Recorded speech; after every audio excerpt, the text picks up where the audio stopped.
silent opening. I don't know why, but I'm not restarting OBS as I said at the beginning. Without the silent for The curtain off. Yeah, they don't. It doesn't even look like it's popping up there. Anyway, I don't know. Dang it. Things don't work. You come back and already things are in shambles. That's all I can say. I know, it was great before I walked in, right? Everything was fine. Everything was perfect. And then all of a sudden, everyone will 100% say, yeah, everything was absolutely perfect. How's everybody doing? It is a Thursday, and by God, after over a 3-week hiatus, we are finally back. Yeah, it's over a month, the star of the actually. show has decided to grace us with his presence. Everyone has been excited, looking for it. Everyone, good to see you here. Baker, good to see you. Nova, Guardian down. Thank you for not mentioning that we were a few minutes late. Yeah, it was 5:37. I was expecting to see something. 100%. No. I think it's because the star is here. He's giving you some leeway. Well, I appreciate that. Are you that. still on European time? Kind of, actually. I was wondering. No, going over, we adjusted pretty quickly, but coming back, I mean, things are happening like, Ben's waking up at 6, 7 o'clock in the morning. Yeah. What's going on? We'll fall asleep. We'll be so tired, we'll fall asleep, but then like an hour or two later, we wake up, and then we're like waking up at 3 or 4 o'clock and not able to go back which is fine. I had to work at 5 today. Oh, but actually, last night was probably the best night's sleep I've had here. I slept great in Europe. It's just the air quality was better because you weren't in New York City for one reason. We did a lot of walking and okay. And probably just because you're on vacation too. So everything a little better. So we're just adjusting. Yeah. We're just coming back here. Well, it's wonderful to have you back. I'm sure we're going to do, as I've been saying for about the last week, as I was verified that we were going to podcast this week, I was like, it's going to be great because I said Keith's going to carry at least 2 or 3 shows with stories and information. And I don't want to bore everybody. No, and that was the other thing too. I said I have not heard very much, and I said it's going to be perfect because I said we can just talk about everything that you want to talk about, interact as things come up. I mean, we can save some for because obviously, like you said, if it's too much, but yeah, no, I'm very excited to hang out and talk about some of that stuff, and just from every facet of it, from like the plane travel, like how that went, to actually getting into these different places, freaking out a lot of our Twitter followers. Even though I had told people here on the stream on twitch.tv/AboutBeverages, where we stream live on the daily, I had mentioned, I said, Keith, he will be on vacation. He will be gone. So you'll maybe see some tweets. And immediately after you'd post a couple, they're like, you're in Prague? You're here? It's like, no, it's not. No. The ambassador. I was the ambassador for About Beverages. So you did freak me out. Like I said, before we get into too much, like I said, you did freak me out one day. I think it was like maybe about a week in. All of a sudden I looked, and the way you had tweeted something, until I looked at because you tweeted with a Prairie beer. And I was like, oh God, I know. Someone has stolen our account, because there's no way Keith is having a Prairie beer over in Europe. Yeah. And I literally had to look, and then I was like, okay, well, he tagged something. What's that? And I tagged it, and then it said it was in Brewfist or something. or whatever. I was like, collaboration. I literally, okay, thank God.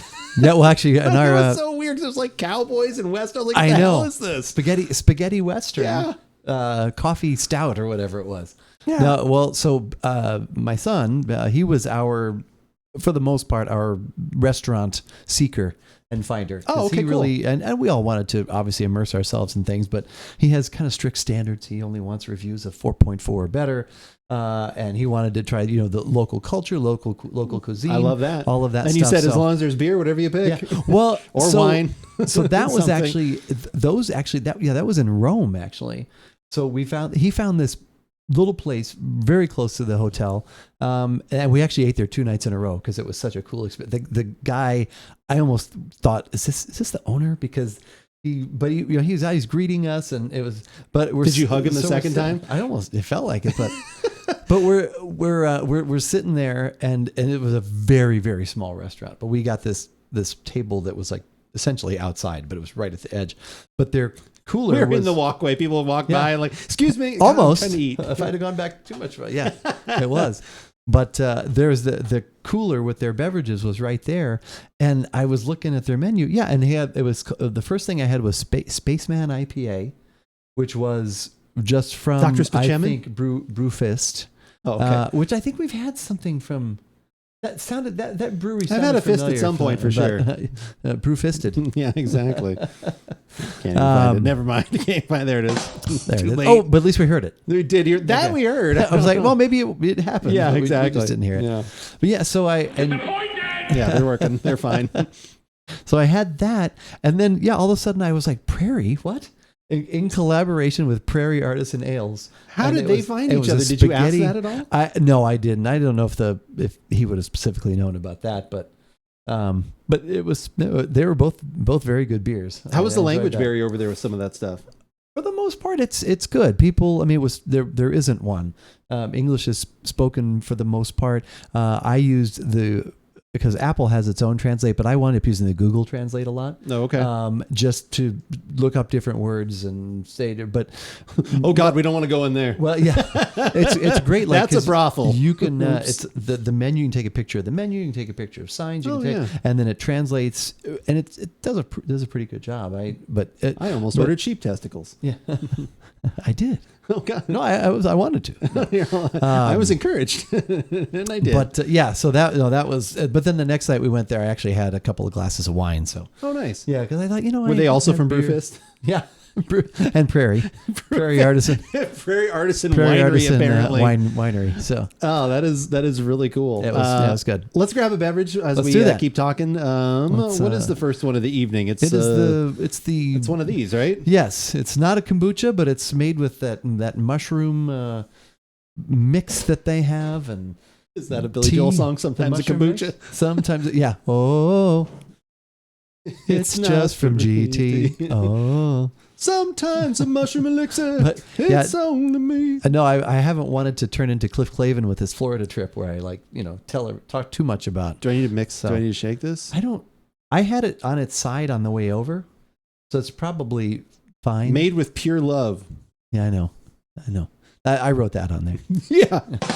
God. But also too, I realized how many Cheers lines are appropriate to go traveling to Europe. Oh 'Cause God. I was because we were doing the Adriatic one. Right, Albania. Albania, and then I was thinking of when we were in Italy. I was remembering where Frasier shows his slides. Oh yeah. From And Italy? you can see where she would torture me. Yeah, well, and which hide her eyes. Yeah, Yeah, to hide her- her glasses. We can see me in her glasses. Which hide her eyes. Which hide hide her there was emotions. What the part where I even said this to Pocket as we were walking along once. But we weren't in Florence, but I just remember there's that one scene. He's like, here's beautiful Florence, and what he says, wow, she looks a lot like Miss Chambers. This is exactly what I needed. A podcast while gaming. Immortal. Well, I'm glad we're here for you. podcast And while as gaming. Guardian Dow mentioned a little bit ago, as Master of Summer always puts it, most Thursday evenings. It's true. Most We Thursday. try and That's stay with right, the most. We try to stay Yeah. with the most. Yeah. Stop making out that going to Europe is something special. I go to Europe all the time. It just bores me. You live in Europe. Live in Cult Europe. is Oh, yeah. settled down. Cult is good to see you.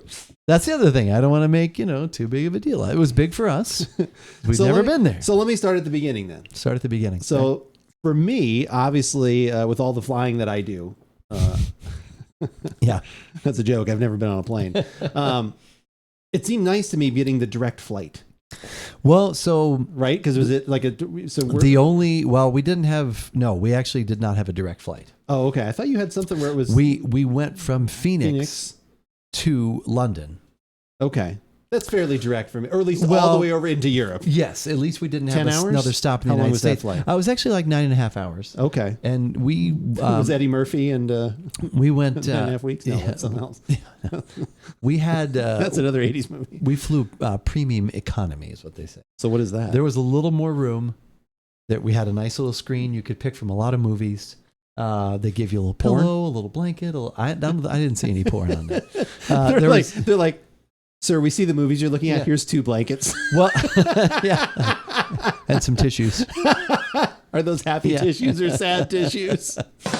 They, dang it. but the way the screens are, there has to be a setting because even like sitting right next to the Pocket, I could really see what she was watching. I really had to Oh, So- okay. so And anybody speaking else of Pocket, watching- hi yeah. Pocket.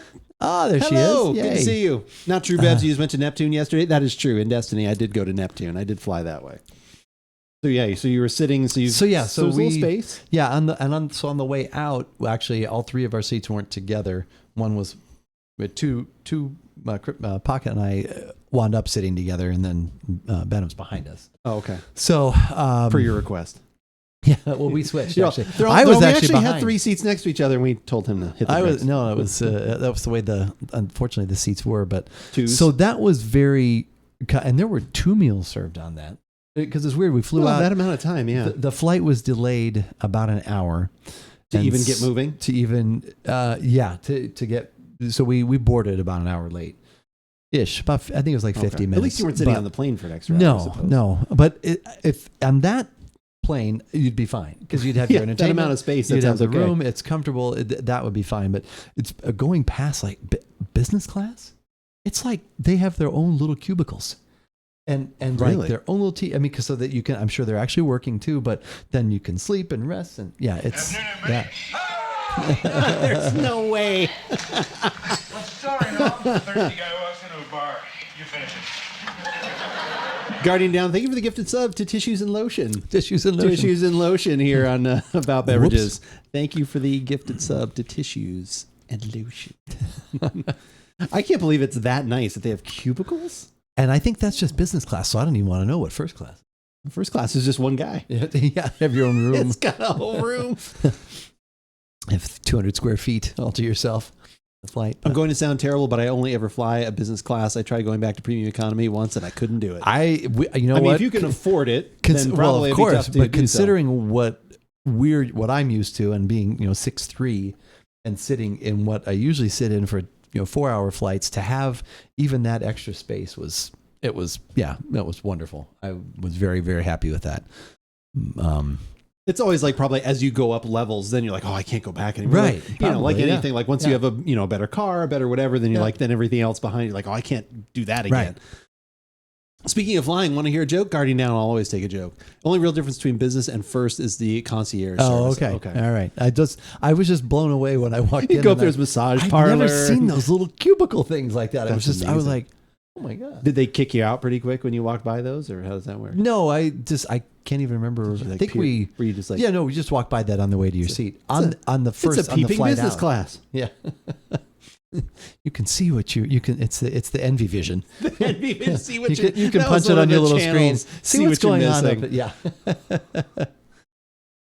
Is there a difference between Marty McFly and the Chicago Bears fans? At least Marty stops going back to 1985. Wow. Oh my God, that's Disappointed! not good at all. That's not good at all. Guardian Down, do better. Do better. That's actually pretty clever. This is delicious. That's very good. This tastes like a watered down Skittle in a glass. There's like definitely like, because it's sweet, much It's sweeter. definitely got that lime going on, and like almost candied lime kind of thing. yeah. Candied It does lemon have lime. stevia, so it is going to be. I was Oh, okay it has with turkey tail. It's one of my favorites. turkey tail mushroom. How is that a mushroom? What does it actually look like? Sure, that? it's probably one of these. Is that one of these pictures on Probably here? one of Maybe those, yeah. is that this? Is this the turkey tail right here? Could be. They always talk about the tail of the tape. Apparently, the tail of the turkey Tail of much the more turkey, delicious. Good Much- mushroom to enjoy. Yeah, I like this. I didn't.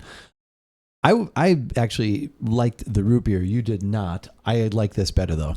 So Yes, I was not a fan of the root beer one. I remember. Well, that's why I thought, well, give another one of these. That's right. We'll give it a shot. We did. True. We're giving it a shot right now. Were you able to like sleep on the plane? Like, how did you? Yeah, I slept a little on the plane. In fact, I didn't have the second meal because the second meal was breakfast, and I don't know if I had just woke up or I have to Dramamine myself, which overall did very well, and that may be. They give you a little glass plate to do the lines on of Dramamine. Yeah. Isn't that how you? No, fortunately, you do have to do a line of Dramamine. Okay, all right, thank God. But and buy the business class lounge add-on. If you come back to Europe again, do yourself a favor. Business class lounge add-on. It's usually around $50, but it's better seating, free food, showers. I don't know about the business class though. Showers. Oh my God! Wow, That sounds excessive. that is crazy. That sounds like a little extra. I was pretty happy with what we had, but I would imagine that's even That does sound even more better, though. more luxurious. So Is that what you're going to take? I know Cultist at some point in a few weeks is flying all the way out to Washington, right? Like on the West Coast. Aren't you doing that soon? Because you're going out to Microsoft's campus. Is that correct? Redmond, yeah. And normally you get first class. Oh yeah, the first class lounge. That's true. That lounge is pretty.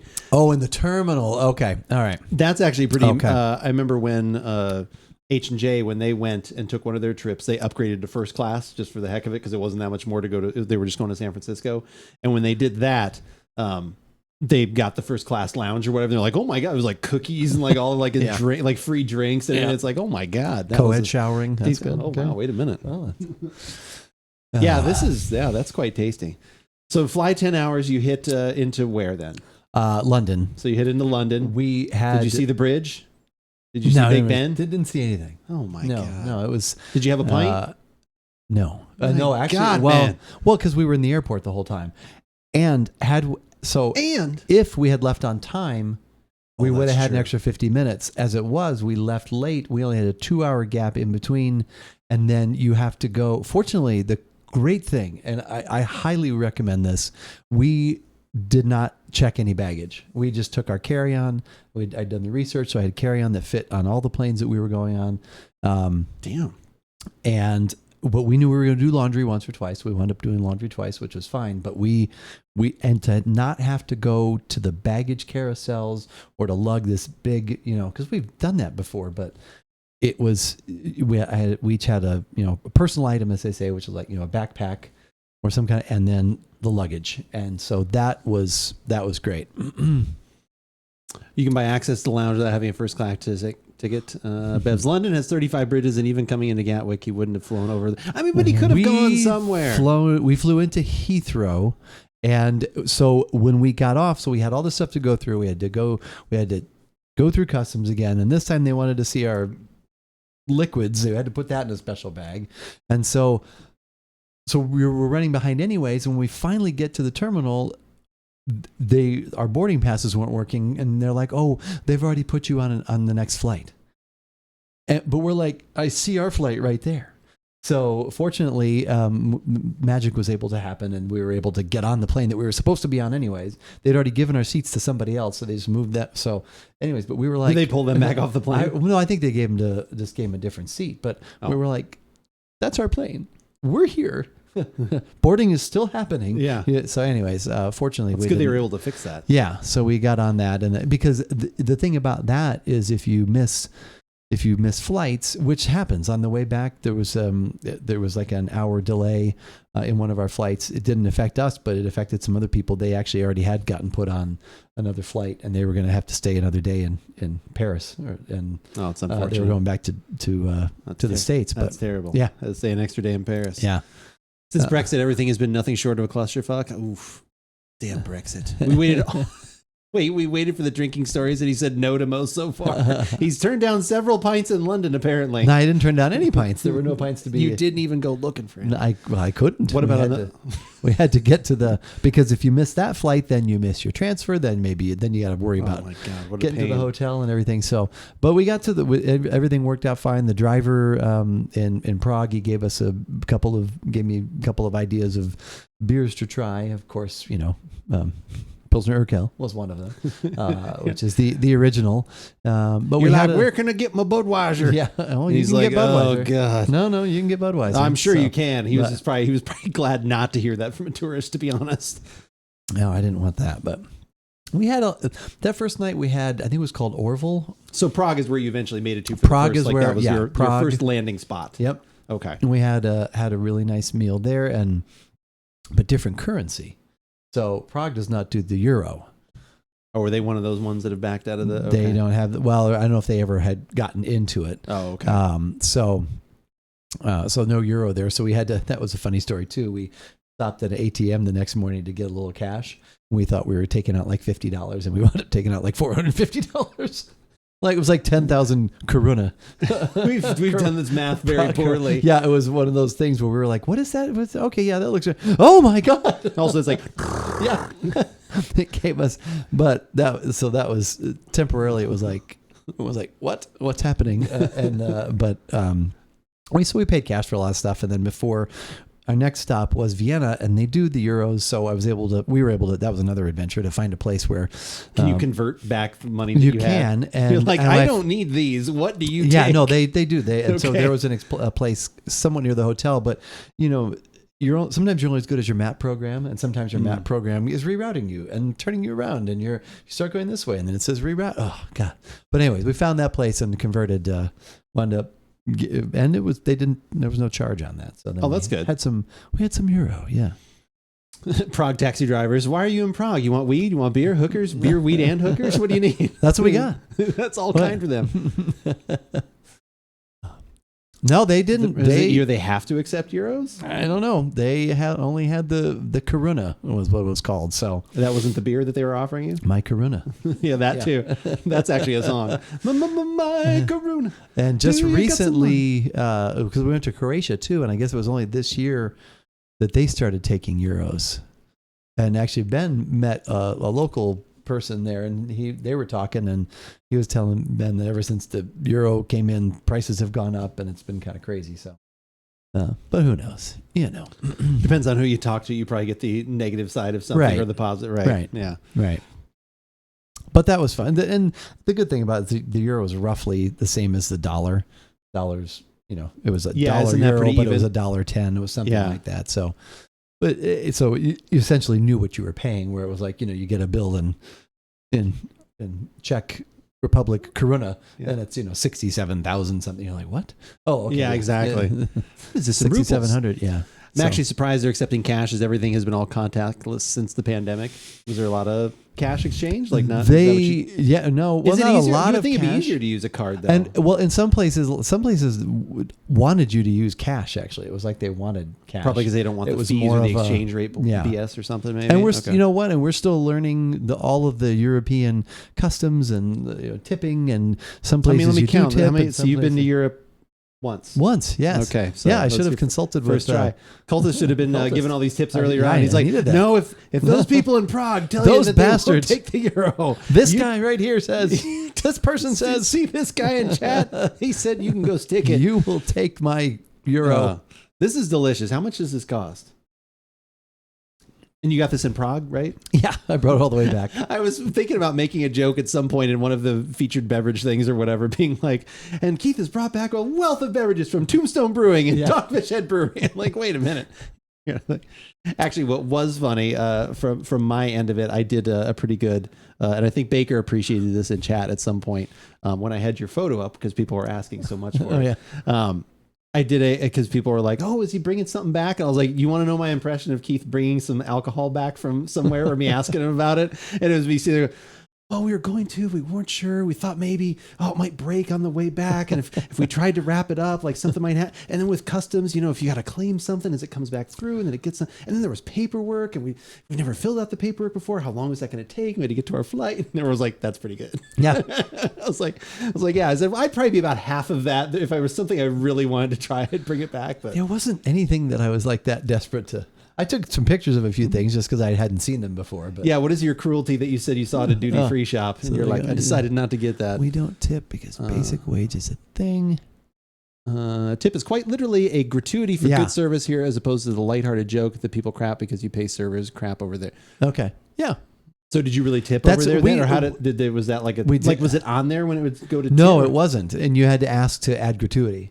Oh, okay. And we did, for the most part, we got very good service. There was a couple times like Ben would say, no, that was pretty much, they brought us our food. And he was right. It wasn't like, we had one person that, you'd go to move the money. All of a sudden Ben would just put his hand on it and be like, wait a minute. Stop. You take that 20. Yeah. And then, so it is back. You just kind of. The good looking guy is back. Oh man. He told you. Lucky, how's it going? Good to see you. Oh man. Greetings, Lucky.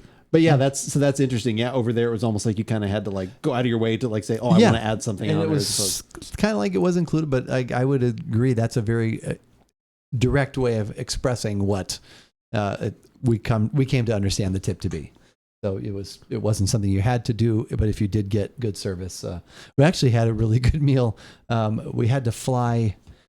So we went from Prague to Vienna to Croatia. And then to go to Rome, we had to go from Croatia back to Vienna to fly to Rome. Oh, interesting. It was because I was like, why can't we just fly from here to here? Anyway, the people made these arrangements that do this for a living. So, but at the airport in Vienna, when we went back, we actually ate at a Jamie Oliver restaurant in the airport. Oh, okay. And the server, he spoke Croatian.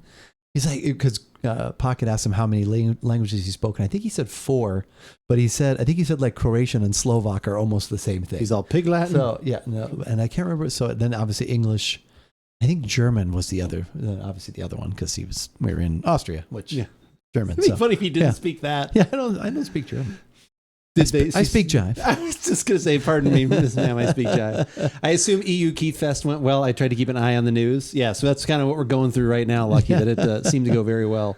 One good tip, and they have their hand out like Rob Schneider in Home Alone 2. Yeah. Oh, and I did this for. Oh, and then I did this. I never saw Home Alone. It's the Americans that are just like continuously like they just know you when you walk. Maybe that's why they were so happy when you came back to the restaurant the second night. Like, well, it's the tipper. It's this. Oh my God! It's actually the tippers. first time there we didn't tip. The second time we did though.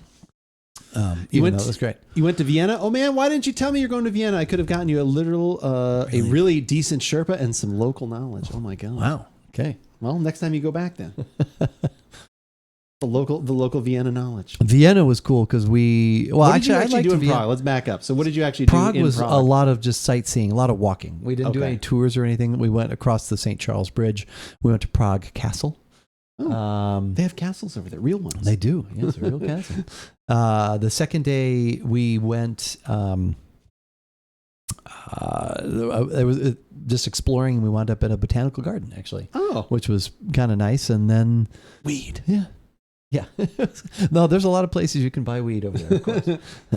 So that was definitely there. But there was some just good sightseeing, and we liked Prague. I mean, I've heard it's beautiful. That was kind of what everyone in chat. Like I know when we were initially talking about, they're like, "Oh, Prague is beautiful." Like so, yeah. It sounded like it was a neat place to go, but not one you'd probably go back to. I don't know if I'd need to go back. Not that it was. You don't feel bad. there's anything you missed, that you know. I'm sure there was because we were just in that I don't know if it's Old Town or what the Prague area proper. was, but I'm sure there are beautiful country areas and things to go see.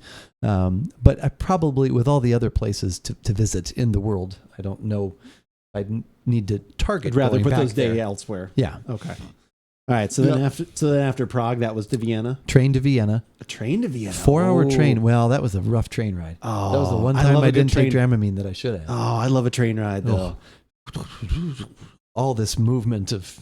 And it was a straight track too. That's why it's so weird. Yeah, which was weird.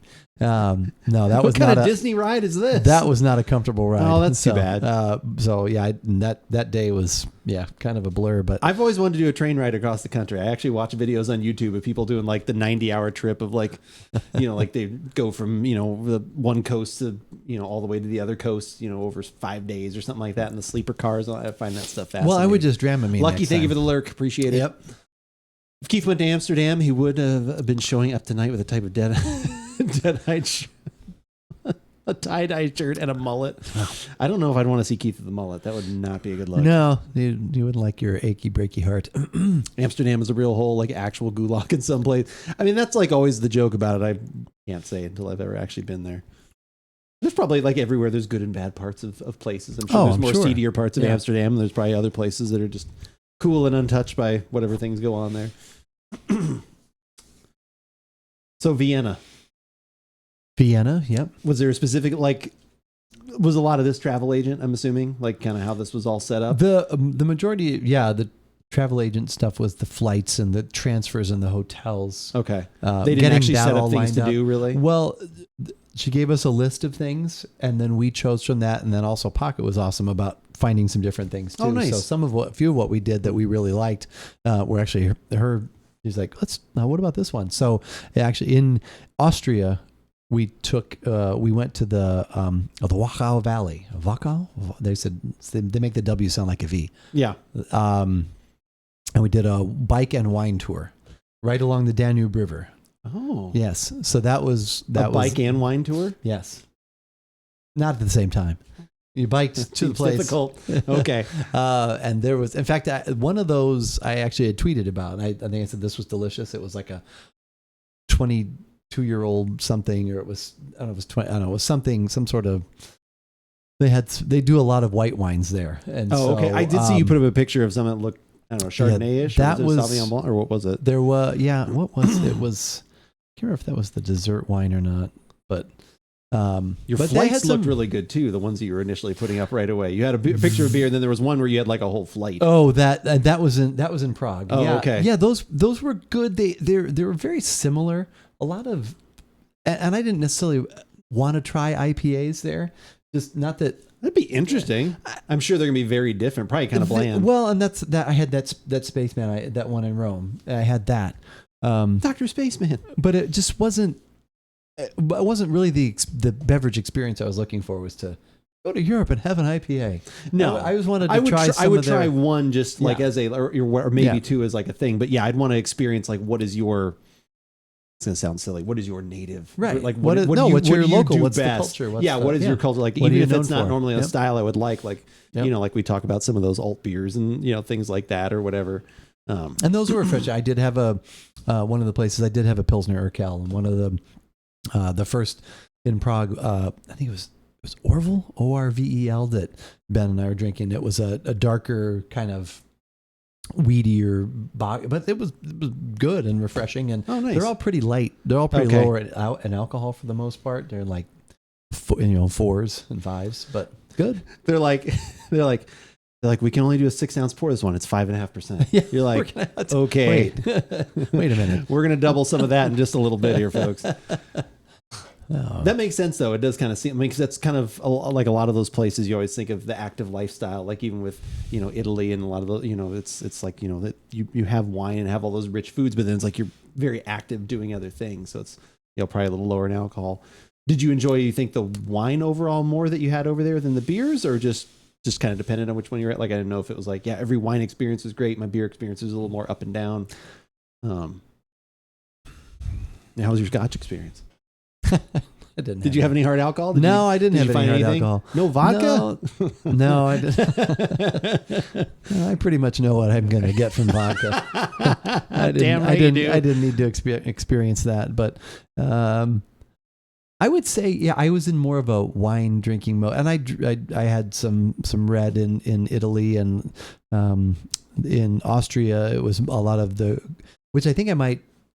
In next week's podcast, or maybe after that, I want to get some of the types of wine that I was. It's obviously not going to be the same, Right. And I mean, unless you want to we'll do order it and that. have it flown in. Yeah, which I think we probably could do, but that'd be very expensive.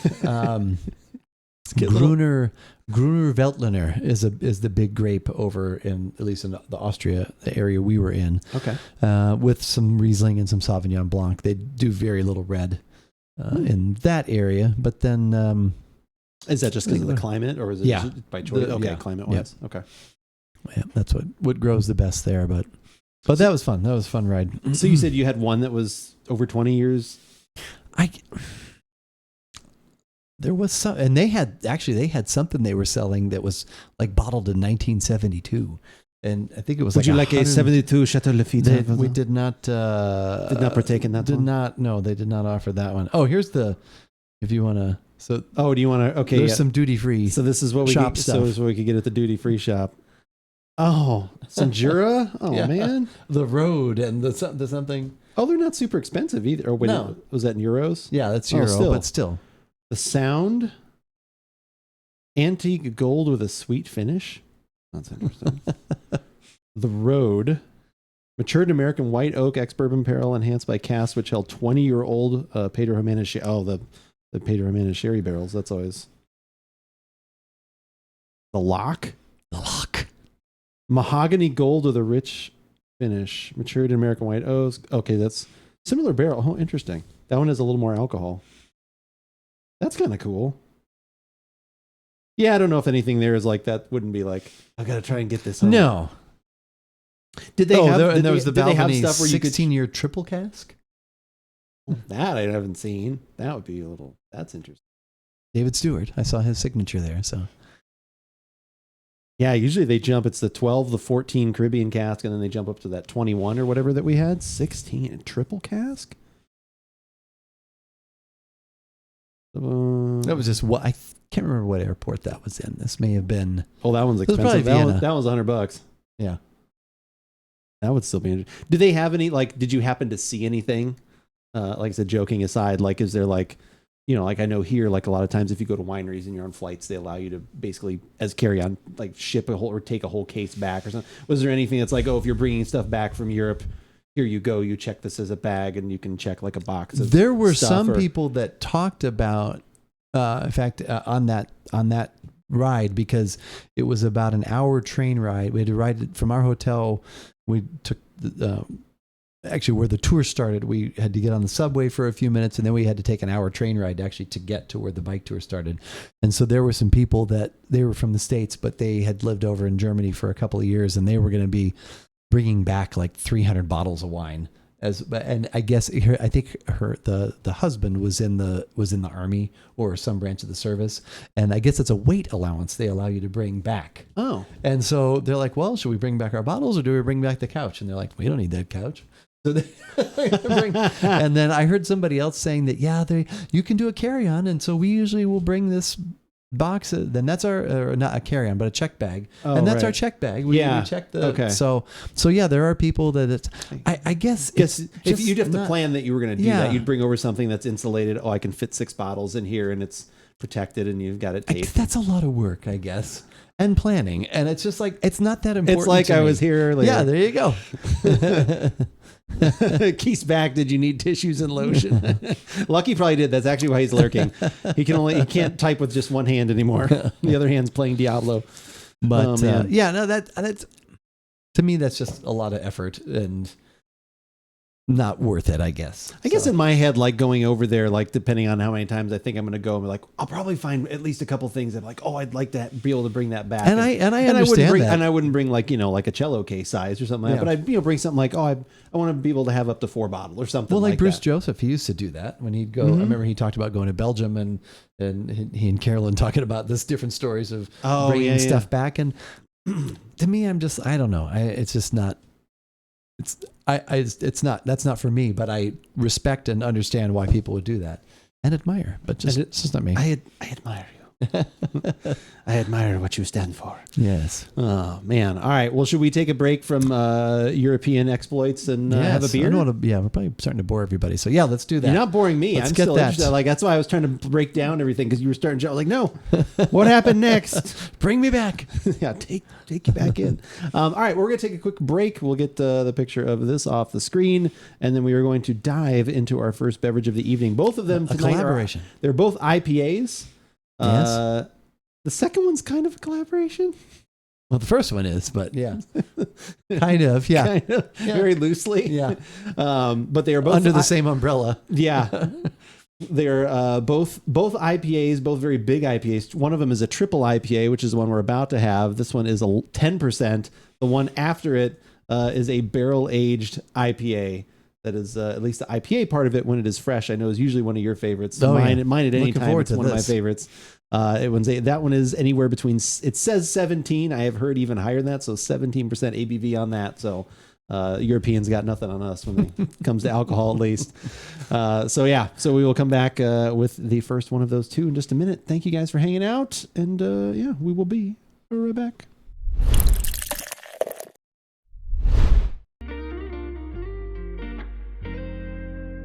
Very bluesy. Yeah, I really have been enjoying these new tracks. I think they are super, super solid. It was funny. I felt mildly embarrassed. Because I had looked and I think maybe I just had not looked at the lo-fi playlist, probably in like First Stream Beats. That's what we're listening to and talking about right now. Harris Heller fame. And I hadn't looked at that playlist in maybe like a week. And figures like the one time I had looked, that's when he put the new tracks on.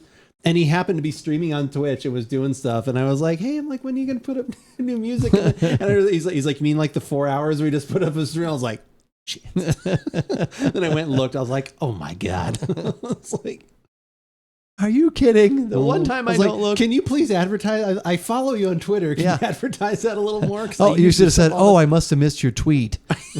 I should have. I did go back through and I didn't see him mention it. And I was like, man, just the stealth drop of your music. He's gotten that big and popular, I guess. Okay, back. Had a question. What were the biggest surprises you had in terms of cultural differences, Keith? Okay, I'm glad you weren't asking me that question. I was hoping that Andrew, what is the biggest differences in the cultural when Keith coming back?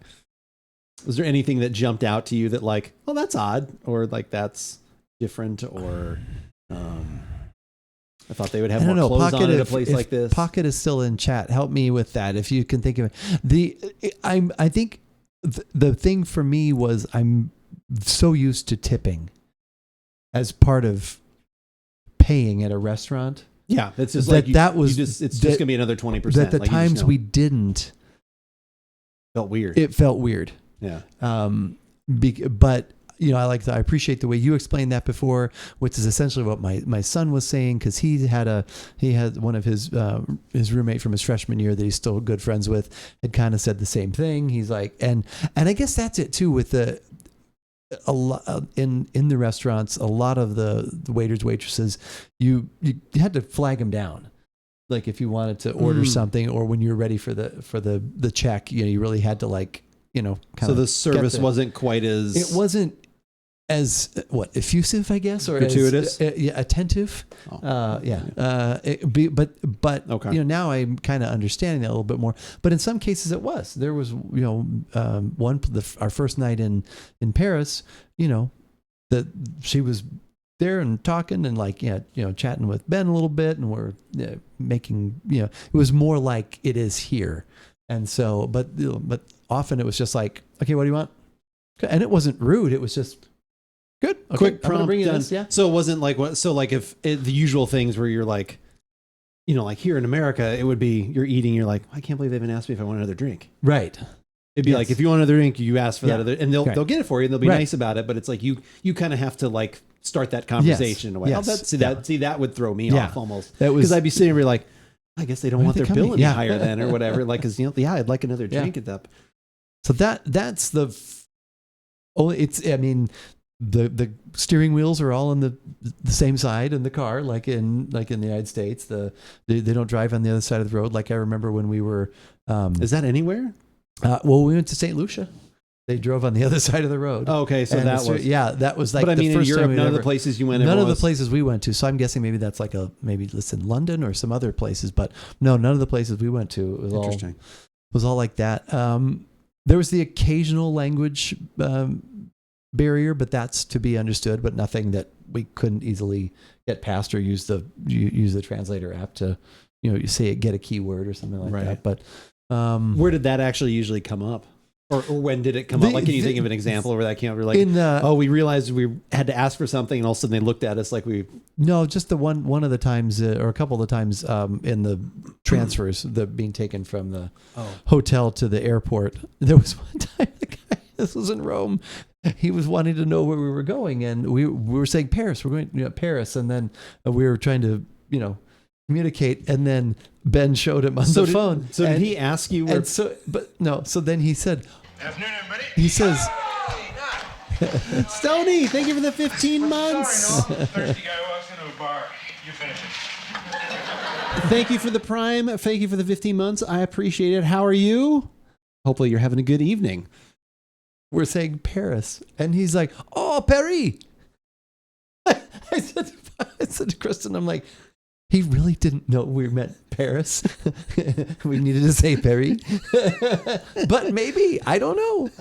So it was Did you have the accent? He said, I don't know. No, I don't know. How are you today in French? How are you today? Knock it off. Knock it My off. dinner with Julius La Rosa. My dinner with... Oh. But that was, I would say... That was the biggest language. Yeah, but overall, everybody's very understanding and very good about it. Yeah. I can understand that when I'm back in the States, my friends look at me in horror because they have to remind me, about tipping. Yeah, if you, again, on either side, if you're used to not doing it, or you're used to doing it, then it feels different for sure. Doing great. Finally broke down. I got Diablo 4. I know. I feel I'm about to crack probably this weekend, Stoney. I can't wait any longer. So if you want to see some Diablo streams, that'll probably be next week.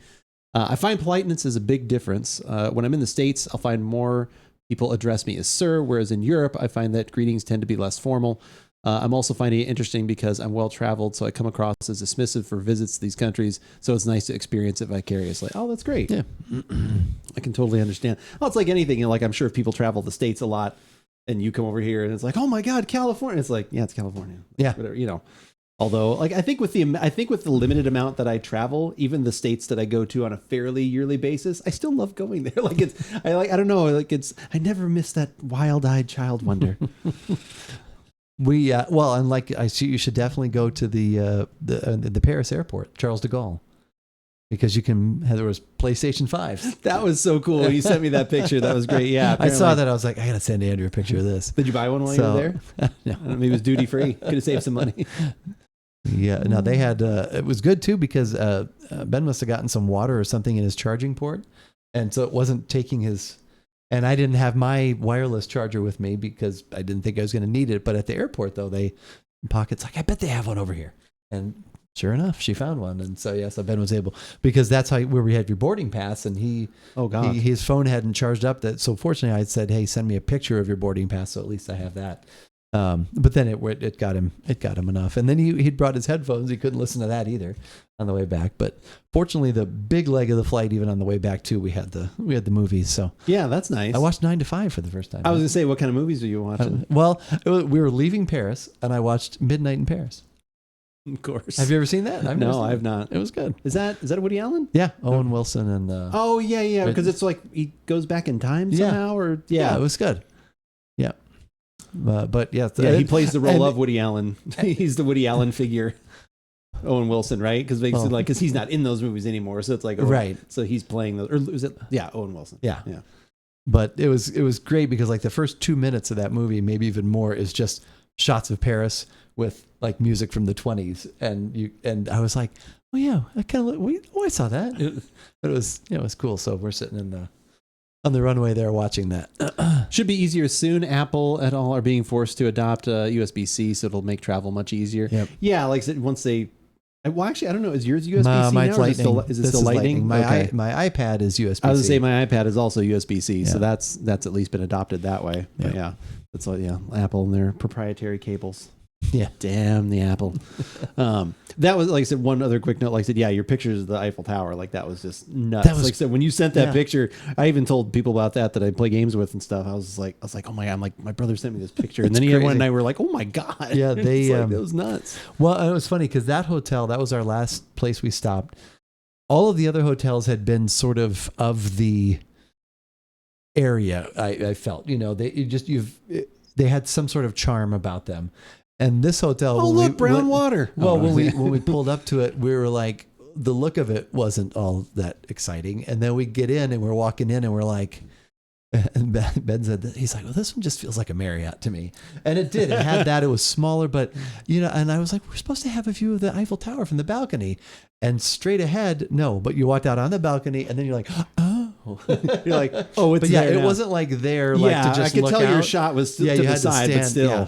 But it was, still impressive. So it'd be funny if you didn't walk out to the balcony. You're immediately calling. You're like, I am looking out my window right now. Oh. Listen here, you bastards. There was a soccer field out there.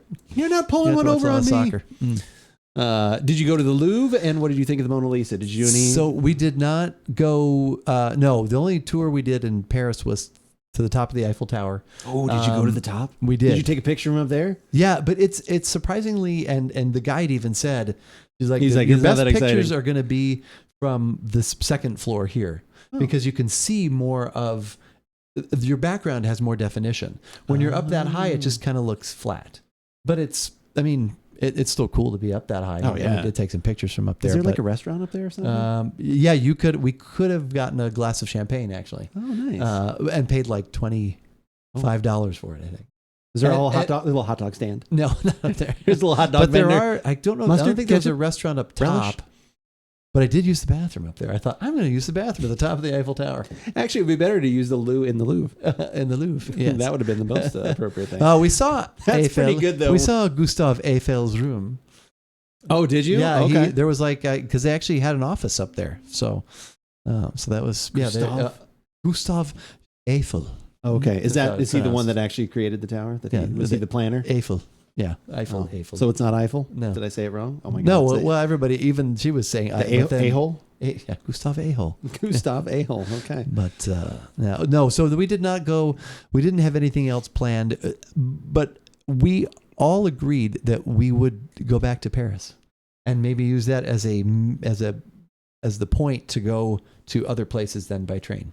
So yeah, that makes sense. So we would do. I would want to go to like for me, it would be about like some of the museums and things like that. I think would be interesting. And we should have. We went to a museum in Vienna actually, called the Albertina. They had a Picasso exhibition, and there was somebody else, Alex Katz, and I really liked his paintings.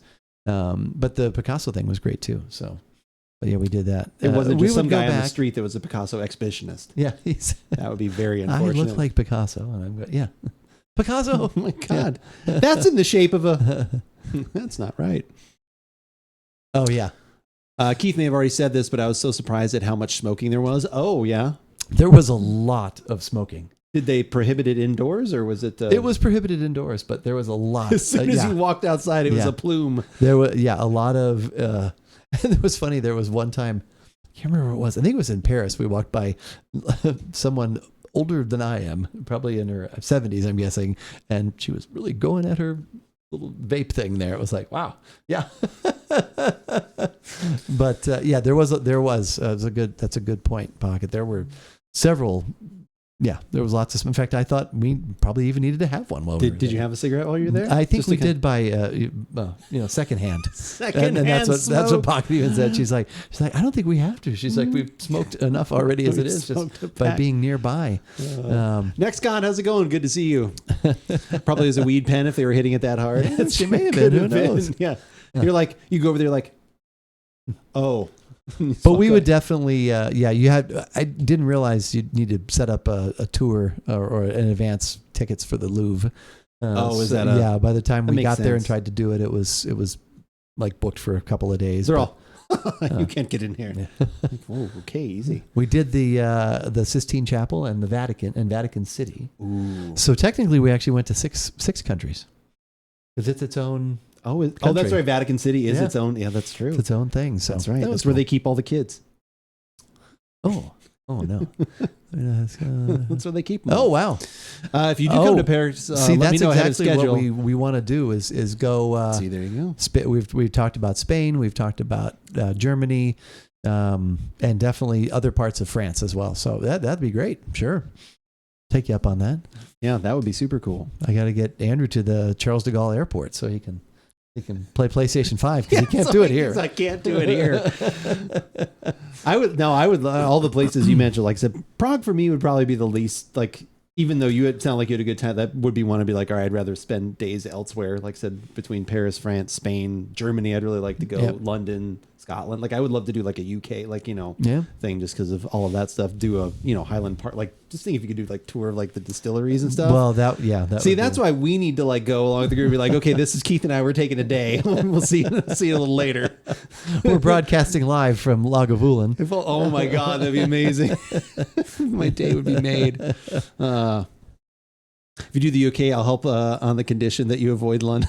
Okay. If that is the condition, done. That's fine. We'll do it. All right, let's have a beer. Let's do it. Let's have a beer and then we can get back Yes. into the conversation because I know everyone is enjoying this. Thank you guys for hanging out. I appreciate it. Yes. So we're triple IPA, huh? Yeah, I don't know what necessarily possessed me to get that, but it was Tombstone, and maybe because we'd been talking about it. And a collaboration So, as well, too. It is a collaboration. Who is it a collaboration with can't exactly? remember. I don't remember. I don't remember. Hazy Triple IPA with Ian from Ground Control. Is that to play into the name that we're going to talk about here? Because it's called I Wood guess. Dock Again. So it's like he was flying his plane and this like place had gotten bad Yelp reviews. And like for like where he would dock his plane and it would get bad Yelp reviews. And he was tired of like it being that way. So then he actually put that on there or something like that. He said Wood Dock Again. Like that's actually the... I didn't read. You've obviously done more research on this beer than I See, have. helpful online review of a random dock on a New Hampshire lake that was being harshly and unfairly reviewed on Google. Okay. It wasn't Yelp, it was Google. So right there. Okay. So apparently we've got a triple IPA for this. Give it a shot. So how long have you had this one? Have you had it for like a little bit?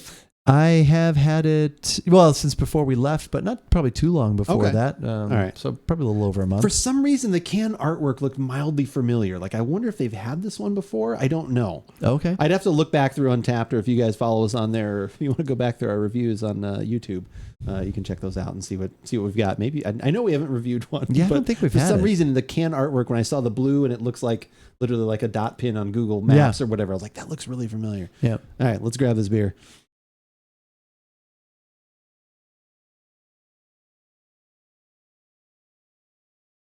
Oh, it's actually the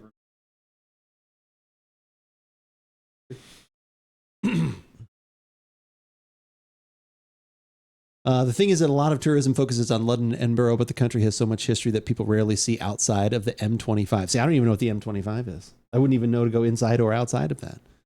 I don't know what that is either. Just out of curiosity, because this is my first time joining us on the podcast stream. Who's man with you today? This is my brother Keith. Like I said, we've been doing this podcasting for over a decade now. Early 2009. Audio format all the way up now to video and these live shows and stuff like that. So since 4K. Here, no, just still 1080p. Oh, okay, 4K would frighten the fan base.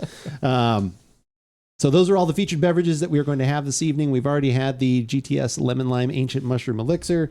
And then since you are new here and asking about it, the shameless plug for if you want to see any of the other podcasts and stuff we've ever done along with the gaming stuff. Also, YouTube is the great place for all of that for sure.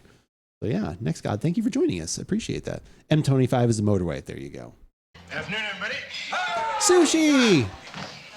Aw. What's the story, Noam? Thirsty guy walks into a bar. You finish it. Sushi, thank you for the 17 months. Space, I think we need to do, let's see if it's actually working. Is it functioning? Sometimes this functions, sometimes it doesn't. It's been weird the last few days. Are we going to get it? There we go. It's going to be worse than that time I was stuck behind Robert Lozier at the airport. Can I have your name, please? Robert Lozier. Can you spell that for me? Certainly. That's Robert Lozier. R as in Robert Lozier. O as in oh my God, it's Robert Lozier. B as in by God, that's Robert Lozier. E as in everybody loves Robert Lozier. R as in Robert Lozier. T as in Tim, look over there, it's Robert Lozier. Space. L as in look, it's Robert Lozier. Space. Fortunately, we did not get stuck behind Robert Lozier. Oh, thank God. That was almost how you would have missed your plane. I know. Space. Well, Sushi, it is good to see you. Hopefully you're doing as well as you can this evening. It is good to see you, though. All right. Should we open up a beer? I think we should. All right. Let's get this open. Triple IPA, 10%. Collaboration with Ground Control. Nothing compared to the next one we're going to have. Yeah, probably not. Insane amounts of Citra, Strata, Idaho 7, and Cascade. Some of our favorites for sure. Okay. Insane amounts. So you said flying out, though, not too bad, like with jet lag and all that kind of stuff, but coming back a little more difficult? Yeah, coming back more so.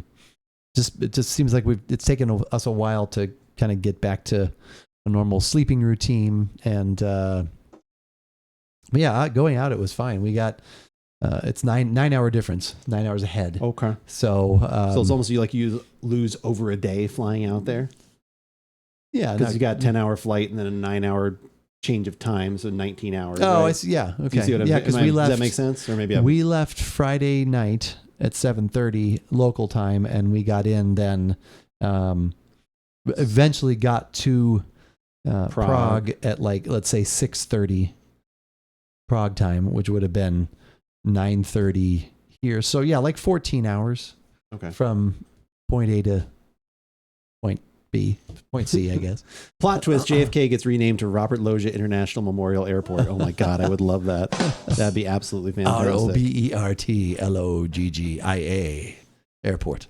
There's the artwork. It took a little bit for me to actually get it up there. So yeah, that is what we were talking about. The Tombstone Brewing right there. Usually anytime we see Tombstone on something, we're at least intrigued. There's very few Tombstone beers that I'm kind of like, Unless it's just a style that you're not. Every once in a while they'll do a Pilsner. Because I've had that one that. time. They've done some lighter things. I think they have maybe a Kolsch or something as well. Yeah. That I have tried them once and been like, okay, that's good. They do it well, but it's just not my thing. Yeah, exactly. Yeah. Very cloudy, almost kind of grapefruit colored. Like it's kind of lighter. It definitely is New England style with that kind of hazy and the foam there. All right. Oh, that smells delicious. That smells fantastic. Wow, that smells really good. Wow. That is bursting with just fruit. Peach, a little orange, maybe some passion fruit in there. Maybe a little just stone fruit too, something. Touch of the dank at the end, maybe a little bit. Right at the just very to end. kind of bring that down. But yeah, that's and not in a bad way. No, not at all. Yeah, that smells delicious. It smells very drinkable. Shall we? Okay.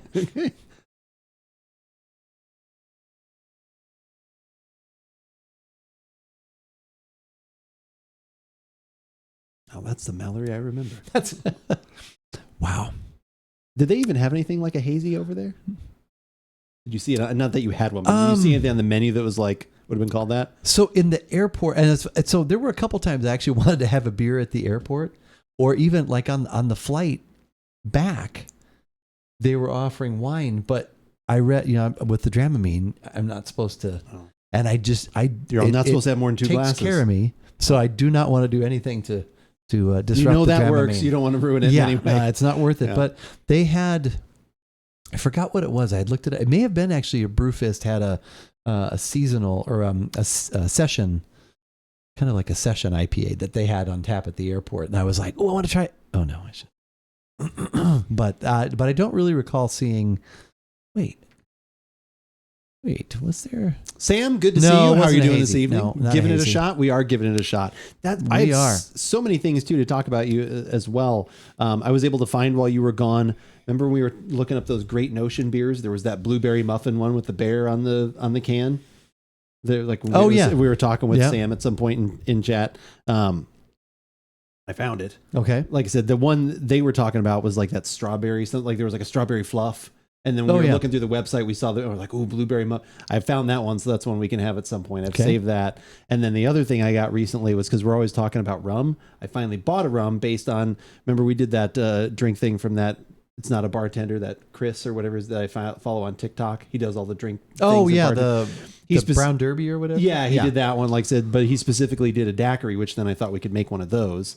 Okay. But this was the rum he suggested, not only for sipping, but for mixing, because it's a combination. I think it's a Jamaican and a, it's a blend. It's basically a blend of the two different types of rum, like all in one thing. I'll show it to you when we take another break. I could have gotten another bottle of that Trader Joe's 5-year Panamanian rum.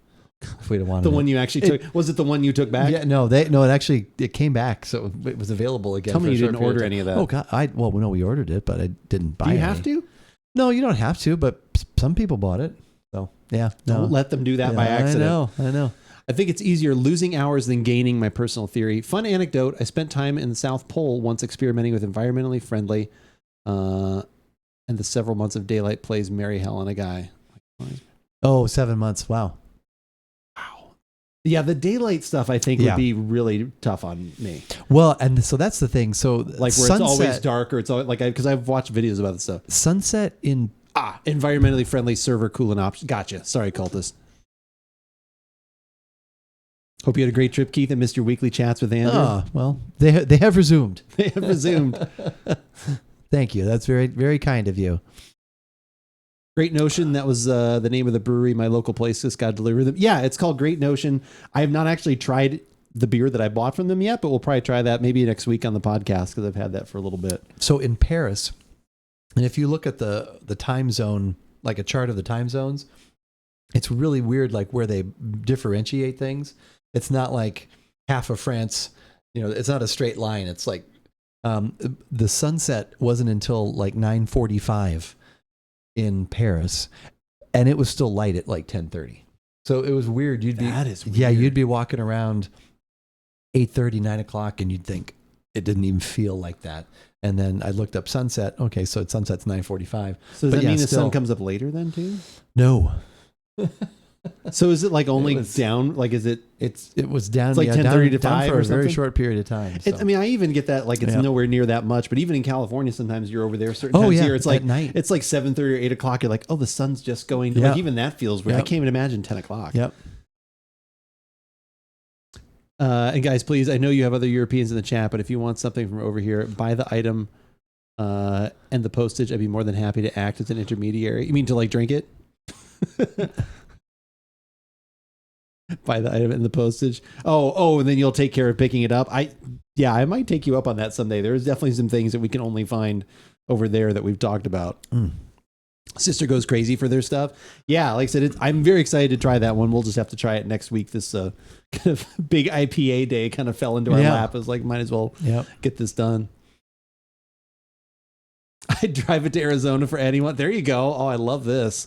We have like a cross-country trek. Like, okay, I bought it, but then Cultist here actually boxed it up, sent it to me. It made it to Florida because that was cheaper.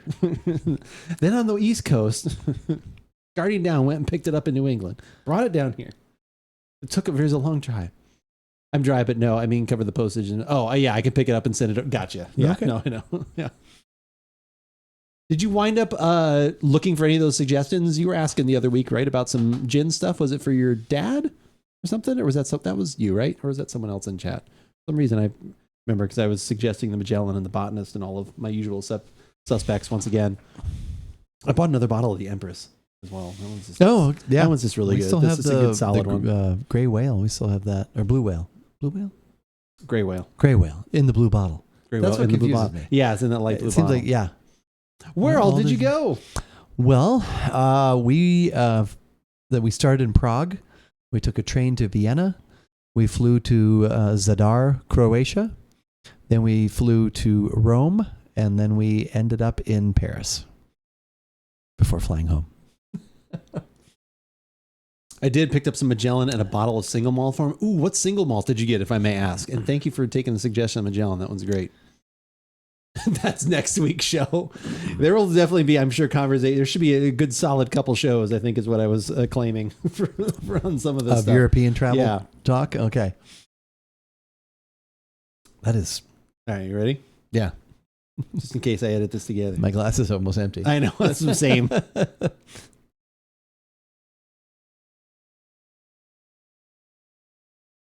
Due to the magic of time lapse. Yeah. This was actually just one sip. Yeah. Just a very hearty sip. Would you say excellent? I would say that's excellent. And that would be sneaky scary because at 10%, that goes down quite smoothly. That's the thing I was going to mention most of all. I got pretty much everything that I mentioned in the aroma is in the taste in wonderful balanced layers. Yeah. And then on top of it, maybe a little bit of nice bitterness at the back too. I was going to which say I've been that- very much appreciating that comes out, yep. Some of the IPAs we've had lately, it's been great where they, like I said, usually sometimes they're almost a little too fruit bomb sweet. Right. I really appreciate just that little bit of bitter kind of helps make the finish even better. And yeah, very sneaky with the 10% because I mean, you have 4 or 5 of these, you'd be like, "Oof, I'm feeling it." No, I'm just kidding. Even a little quicker than that, I would think, for sure. But that's very good. That is really good. Would you buy again? Would buy again. 10 out of 10 would buy again. Yes. And if you're out buying that again, maybe you might search for this review on your phone and come across, either our website, AboutBeverages.com, or maybe even our YouTube channel. Oh, the YouTube channel. Yeah, you can hit the subscribe button there. We'd greatly appreciate that for all of our latest video content. If you only want it in audio form, Spotify, Google Podcasts, iTunes, all those places should be updated hopefully fairly shortly with our latest podcasts if you only want them in audio. And while you're doing some searching, probably some other things you might come across as well. And those pillars? Yeah, those are some good links to click on too. Do we still have three pillars? We do still have 3. The 3 pillars. Yeah, to social solid media. 3 right now. All right. Which for us are Instagram, TikTok, and Twitter, which is the one that we use most often to keep you up to date with what is going on here at About Beverages. Like earlier this evening when I let everyone know that we were about to go live on twitch.tv/AboutBeverages, which we do most Thursday evenings, as long as I'm, in the country. That's very good. It's tough to do it when I'm not, but anyways, that's when we get together, try some beverages, hang out in chat, and just have a whole bunch of fun, just talking about whatever happens to come up. Also, throughout the week, Andrew's going to let you know what he is going to be doing in the gaming world and what beverages will be keeping him hydrated while he is playing whatever he will be playing. So for all the latest at About Beverages, follow us on Twitter. But as we always say, whether we like it or not, you should definitely give it a shot. And that is a podcast. Oh. Hold on, I'll get the link. Went to Paris many moons ago. Only problem with Paris is that it's full of Parisians. Oh my God, right there. Sorry. You know Took a second what? to get to it. It was surprised, and I don't know. Do not if see it's- yourself out, Sushi. Stay here. If it was because I'm not exactly sure why, but both Ben and I thought that was going to be our least favorite stop of the trip. I don't know why, but we agreed on that. Even the day we got there, we were like, yeah, this will probably be and it turned out to be the place that we all said we would go back to. That's cool. Compared to Rome, which was our stop before, much cleaner. Rome was very walking around. There's a lot of trash on a lot of just feels dirty. It's really cool. We went to the all those we went to Catholics. the Colosseum. We went on a bike tour. We did the tour of the Sistine Chapel and Vatican. And so those things were all cool. The restaurants Sistine were Chapel great. would be really neat for me, like that architecture and stuff that I've seen for years in books and everything. I would love to finally visualize that. Would mean a lot to me. It's kind of overwhelming and to see all, and then to learn some of that history. But it was, we would definitely go back to Paris, and there's more to see, I know. And just, and probably because of the flight proximity and the just geographic location, you can see it would be a quick trip to a good few middle other ground, places, like a good home base almost okay. Yep. Italy is a country very much in decay. I see the UK headed that way. The government is very corrupt, and municipal services such as trash collection are very neglected. And we were only in Rome, but I wouldn't mind visiting, when in Rome. Tuscany or. Did you just throw trash on the street then? You're like, well, when in Rome, okay, apparently might just as throw it well. out. Yeah. I would definitely visit other, Pocket was talking about Venice, but we would go south. There's a lot of other places to see there, but we just wouldn't necessarily need to go back to Rome. So. Was it the Hibiki Japanese whiskey? Is that the one you're talking about? Finding some stuff here. Yes, sir. All right, I think I found it. Yeah, it's funny actually. For Whiskey Wednesday, I finished up the IY Tradition. Speaking of Japanese whiskey, that has still probably been my favorite of all the ones we had. That one, and what was, I was trying to remember the Suntory one that we had, because we said it was almost like a heavily oaked Chardonnay. It was very different than what normally you think of whiskey, because it was lighter. The in color. Mizunara Oak one, is that one? No. I think that's the one we had. That was the most recent one, was the Mizunara Oak, because that was the black label. Okay. The cream colored label is the one we had. And then we had that Suntory one, which was in the more like kind of like that squatty bottle. Yeah. And it was almost this color. It was kind of yellowish. I remember liking that one because it was very different than any other whiskey. It wouldn't normally be to everybody's taste because it was lighter. It was kind of almost like how with, when you say, oh, here's a sour beer, and people are just thinking beer, and then it has that different, like it can turn some people off, whereas that one maybe could. I liked that one quite a bit too. I saw you drank the Trader Joe's cookie butter beer the other day. I did. Was it the bottle one? Yeah. Okay, so the that one was that's a couple years old. No, I even talked about that too. Okay. I was How like, was it? The flavor actually was still not bad. There was a lot of sediment. Oh, okay. And I've a lot of cookie. It has been a lot of cookie, maybe a lot of butter. I don't know. To each his own. That has been stored in the refrigerator the entire time. So I've had it refrigerated, and it's been on its side. And then when I poured it, I didn't notice it at first, but then as all of a sudden I was looking at it, I would look down and I get to see and I kept thinking it would eventually settle. So I kept letting it sit, and it didn't. Like, it was just floating the whole time. Yeah, that was the only problem. But the flavor, I would say, was about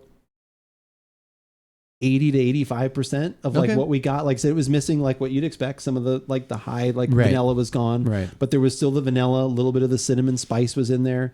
But yeah, I still liked it. Like I said, I liked it. And at that stage especially, and I think we even mentioned that because I think the thing I put up there was for the podcast too, would have been just, you throw a scoop of vanilla ice cream in there and it would just be like, oh, it's still pretty delicious, which is kind of fun. Because I think last year was the first year in cans, so the year before. So it's, probably almost going on 2 years old, because that'll be coming out. Usually it seems like it shows up in September.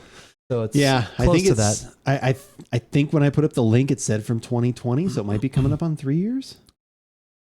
Oh, really? Okay. I'd have to double check. Could be when maybe we didn't do it. Yeah.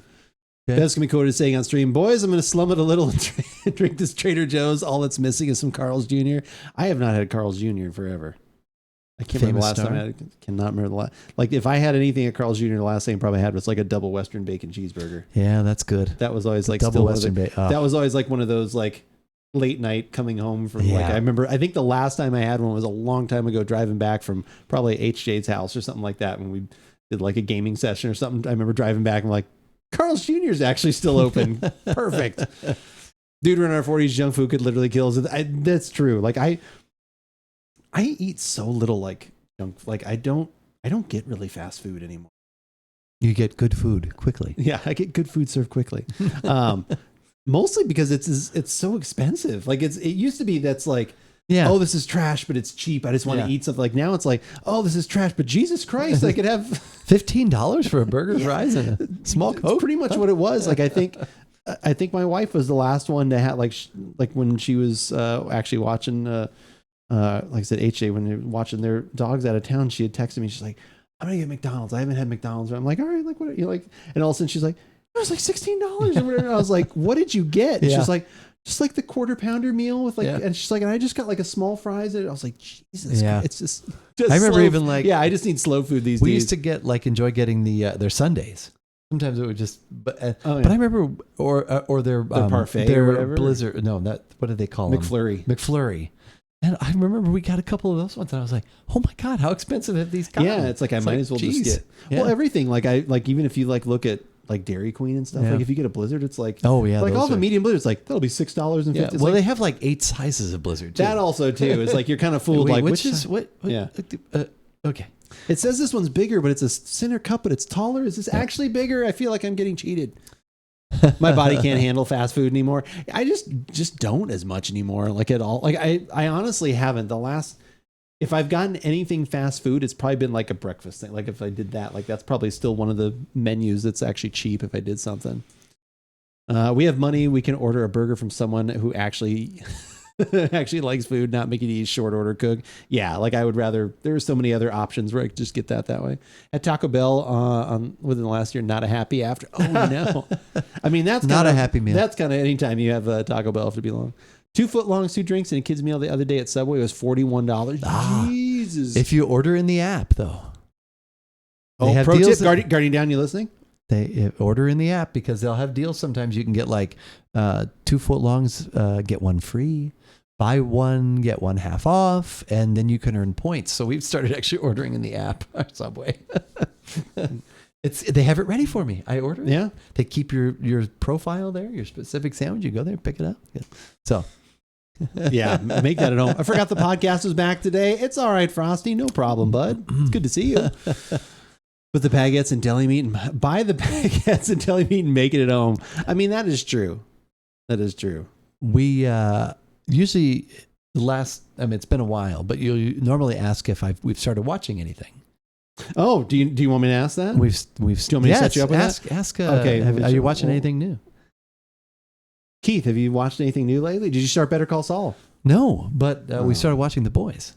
Oh, okay. Yeah, okay. Is that because did Ben influence that? He influenced, and you're a big fan. Well, yeah. So yeah. So we're in season 1 still. Okay. Episode 6, I think we just All finished. right. Are you repulsed yet?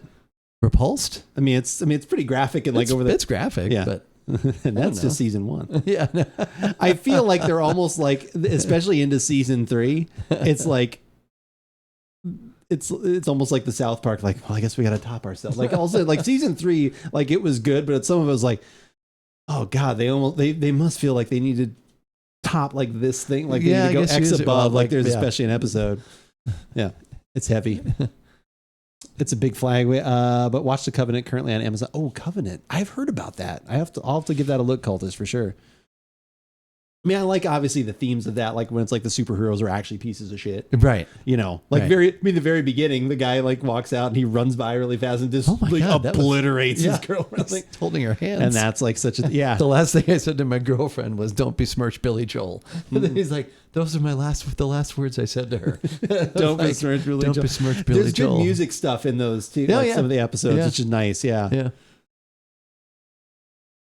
Better not turn into Ozark. Oh yeah. No. No, not like that. No, not like, I mean, there's definitely like tense moment things, but nothing like bothers me. I mean, Billy Joel, I mean, yeah, you shouldn't besmirch Billy Joel. Billy Joel is top tier. I that agree, was good. Stoney. Yeah, Yeah, 100%. we don't have a problem with that. That's good. Jake Gyllenhaal, it's a story about a guy that gets saved by his interpreter. Oh, interesting. Okay.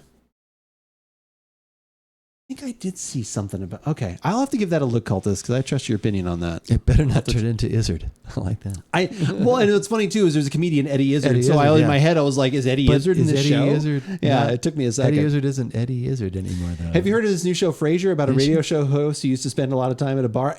I have. That Oh, sounds wow. very familiar. Yeah, that's a good show. What season are you on now, Frosty? Did you finally Frasier. finish it? I know you were pretty far up Frasier. there. Frasier. Yeah. You were up there quite a bit. I know. Remember us talking about that at some point, I think. We'll let Fraser settle it. Which civil war was more interesting? Spanish. But I don't have time to prove it. Still one of my favorites. Eddie is still very much Eddie Izzard. Eddie Izzard is also Susan. Oh, that's right. Yes, I remember that. Now, Rebecca, counseling people is what I Nice. do. Please let Guardian me help down. you. All right, Fraser. It's just that I can't seem to make anything work. Robin is in prison. I manage this crummy bar. My career is at a standstill. I'm miserable. I'm lonely. And now I have to sell my Mercedes. Unfortunate. I see. Well, I'll give you $5,000 cash and take over your payments. 6,000 firm. Deal. Thank you. Damn, it's good to heal. That's such a good clip. Lucky, thank you for bringing that to our attention at some point. Appreciate it. Guardian Down, thank you for the redemption. I've been watching Big Bang Theory. I know it has worked a few times now. Don't trust it though. Don't trust it. Great compelling story behind Covenant. Oh, really? Which piece? She had a few different.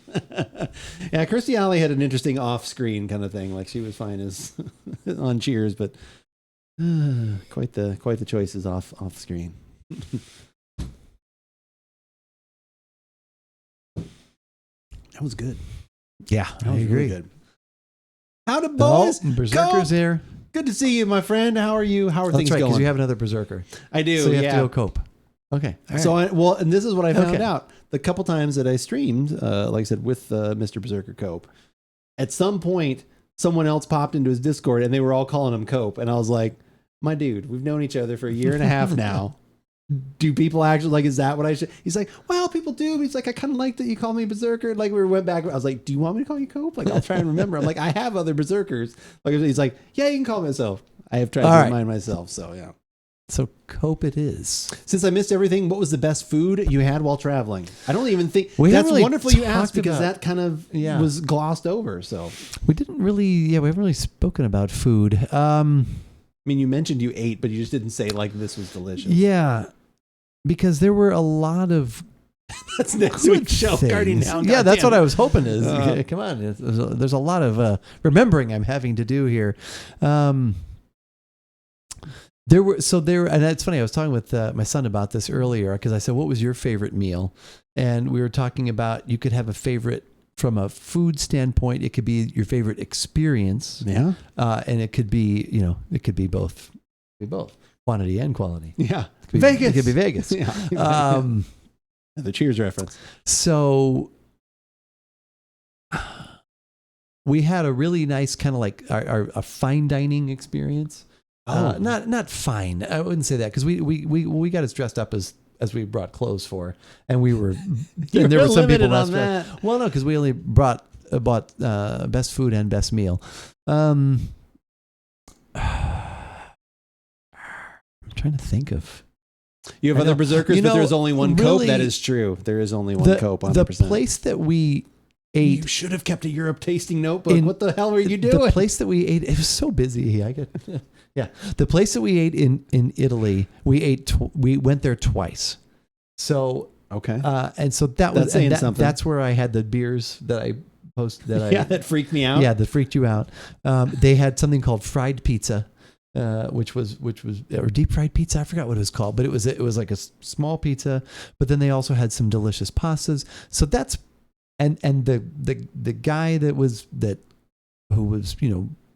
the host, waiter, owner, whatever he was great. So that's probably overall. But so that was best there kind of were- like experience. Yeah, that you and- kind of and food. and food too. Yeah, that so was- what is a deep fried pizza or fried? It pizza? was just like the dough itself was crispier.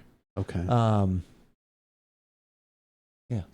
Like if you picked it up, it would stay like rigid, like it was well, like was crispy small. that they were way. smaller. Oh, okay. They weren't very big. They were kind of an individual thing. You're all, what and kind that's the thing. You're all, what So, kind of size is talking this? about what Cultus was asking before too.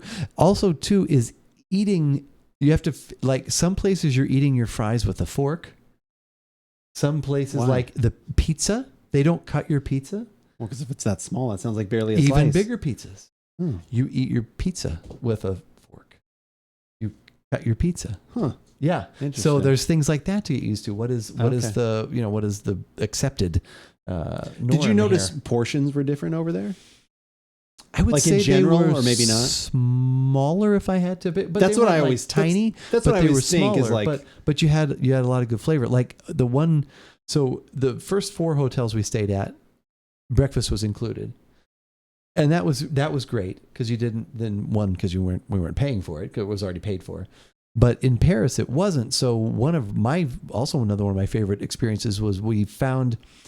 I had read this article back in January, and it said why this certain street is a great for people visiting Paris the first time to go to. And we weren't sure what we were going to do on this particular day. So I looked that up, and it was a couple miles away, but we just took a subway ride, and we went to this street, and it listed 10 things you could do. And we found this restaurant, and we had breakfast there, and it was great because I had like a cup of coffee, I had a croissant, I had egg, I had freshly squeezed grapefruit juice. You know how I love that. Was there hopefully there was no pulp in that. And there were actually the little seeds were in there still. Oh my God! Yeah, little seeds. A plant is growing inside me. But that was a really great experience too, to just sit there outside and have this. But once again, it wasn't like they brought you like plates of food and you left stuffed. You enjoyed the experience. You ate a little slower. We did a lot of walking, so it was very active as well. So sometimes when you're active too, then you want to eat more. Did you have like a lot more meals? No, like, actually, me, like sometimes when you're active, it's all of a sudden like after 2-3 hours because you've been walking and doing. So I was like, oh, I'm kind of snacky again. I'm like hungry. Like we ate especially at the hotels where we ate breakfast. We were able to fill up a little bit more, and then we would just eat an earlier dinner that would usually then sustain, and we could get other things to snack on. Like our last night in Paris, we went to a cheese shop, which was cool. We went to a bakery, which was cool. We went and we got caught. So yeah, and then we took that back to the hotel because it's actually very cold, and there was a lot of it was quite chilly. So we went back to the hotel and we had cheese and dessert, and it was delicious. Let's see. What did we miss here in chat? Sorry about that. Best food is the pastries in Paris. I don't know. Did you really get any pastries at all? Yeah, we had some pain au chocolat. Okay. Also known as chocolate pain. I want to say chocolate in a pan. Yeah. Like, I don't know. Pain, PAIN, is bread. Oh, okay. So it was little like chocolate chips in a croissant bread cake. No, it's more of like a croissant-y type dough. Okay. A lighter, Airy. flakier dough. Yeah. Okay. So that was one of the things we got. But we did consume croissants in France. That's why I take pictures of that. So I'm sure you took plenty of pictures of things. Like I said, did you not take pictures of your food? I didn't take pictures of my food. I did take a picture of that. That always feels like the most touristy thing you could do. Like, I probably would, but like sometimes you're like, people like bring your food down. They're like, oh God, look at this idiot. And the thing is, when someone says we're going to look like a tourist, well, you know what? We are tourists. So, yeah. I mean, you don't want to stick out like a sore thumb either, but... when will this wonderful show be posted on YouTube for those who missed it at the start? Tuesday-ish, I think. Guardian Downs got it there. I think of should have strapped a GoPro onto his noggin. So that was the last. I missed that one. That's good. That was the sounds last like a French thing. Maybe not cutting. Oh wow! Look at those pastries. So yeah, there was a Napoleon and a millefeuille, and there was a pistachio, like eclair. Oh yeah. There was a goat cheese with fig and walnut, and goat cheese with yuzu, I believe it was, and a little spicy goodness. How was the cheese shop? It was cool, literally and figuratively. Oh, because Pocket's like, oh, it's too cold, I'm not going in, and it is. It almost is like they're refrigerating the cheese right in there. But they said to go to the bakery and get not a baguette, but I think they called it a tradicional, which is almost a baguette. But it was a little. You're also a baguette. They're like, no, not the baguette. They actually had tradition, and so it was funny. One of the desserts that Pocket wanted to order, the girl working there, she's like, I wouldn't get that one today. But then she's like, here, I'll give it to you for free. Oh, that's interesting. And then it actually wound up being the thing that I think Ben and Pocket enjoyed the most. They're like, I don't know why. We really like that one. So I wonder if it's just like a taste thing. Could be interesting. Could be.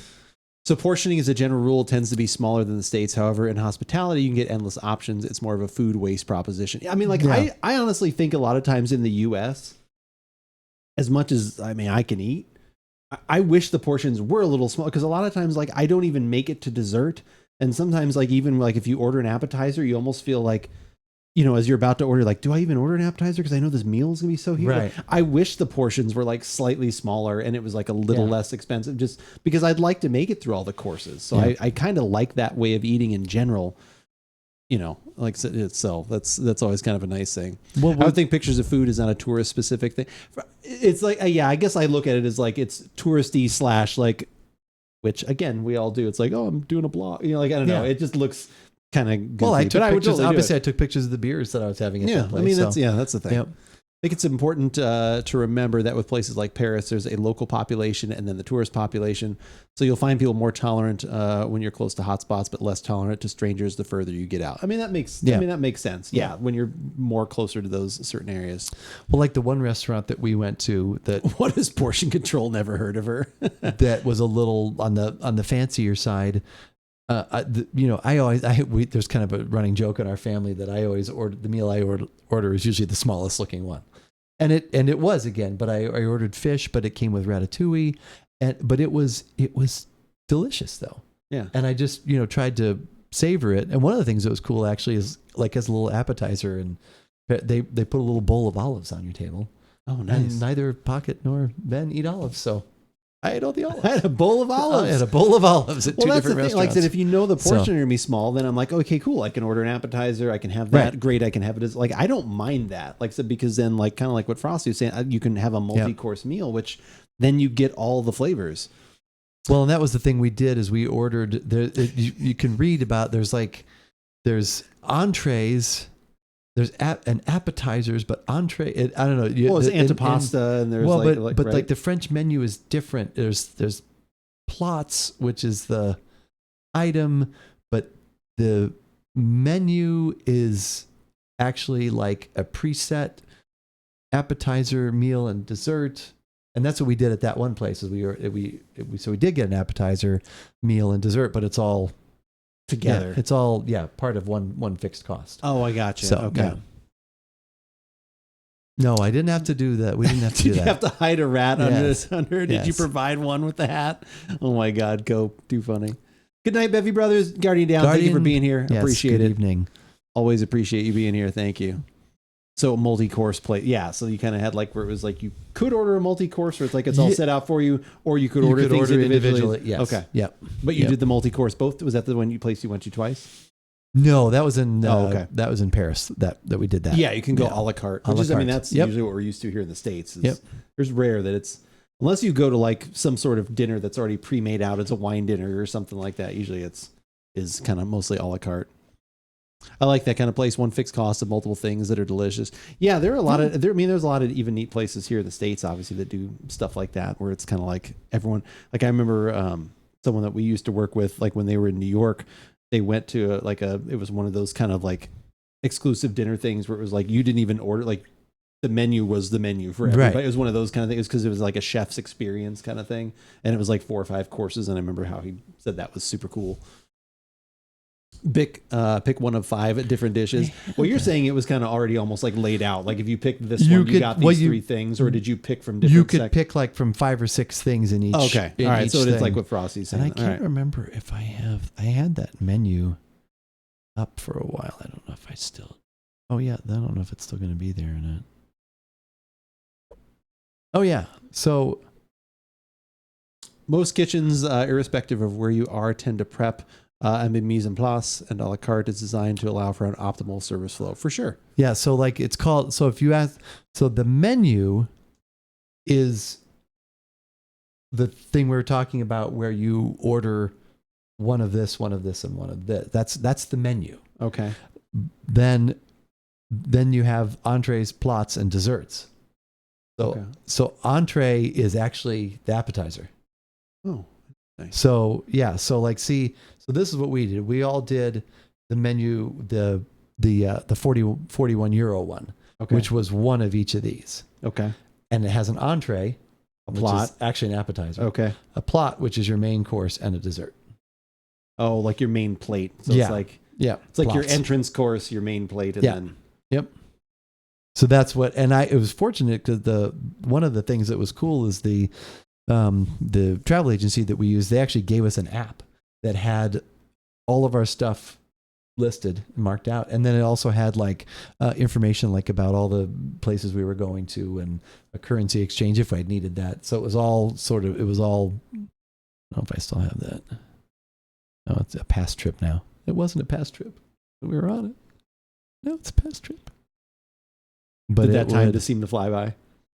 It didn't. We all were saying that it was hard to believe we were gone for X amount of days, but yet it felt like X amount of days. And then at the time we were like, yeah, it's gone by fast, but we're ready to be home. It's one of those things. And it always seems like to me, like even when we did for us slightly longer trip, it's like the first 3/4 of the trip seem to be like, oh, this is nice. It's taking a long time. And all of a sudden it seems like the last 2 days go like lightning speed. You're like, oh my God, we got to go now. Yep. It goes from being like, oh, we still have 6 days. You still have 4 days. What's the old thing where that like when you wake up and you hit the snooze button and then you look at it, you're like, I still have 8 minutes. It's like, because you're paying attention to time, it takes longer and you appreciate it more. And then it's like, sometimes then when you forget that also, it's like, oh God, it's time or whatever. Yeah. But I could get after that amount of time. You probably are kind of like, all right, we need to go or something. We need to get going. Speaking of that, we don't need to go. We've got one more beer to have. We do have one more. All right, we're going to rinse out our glasses, take a quick break, and we will be right back with our final beer of the evening.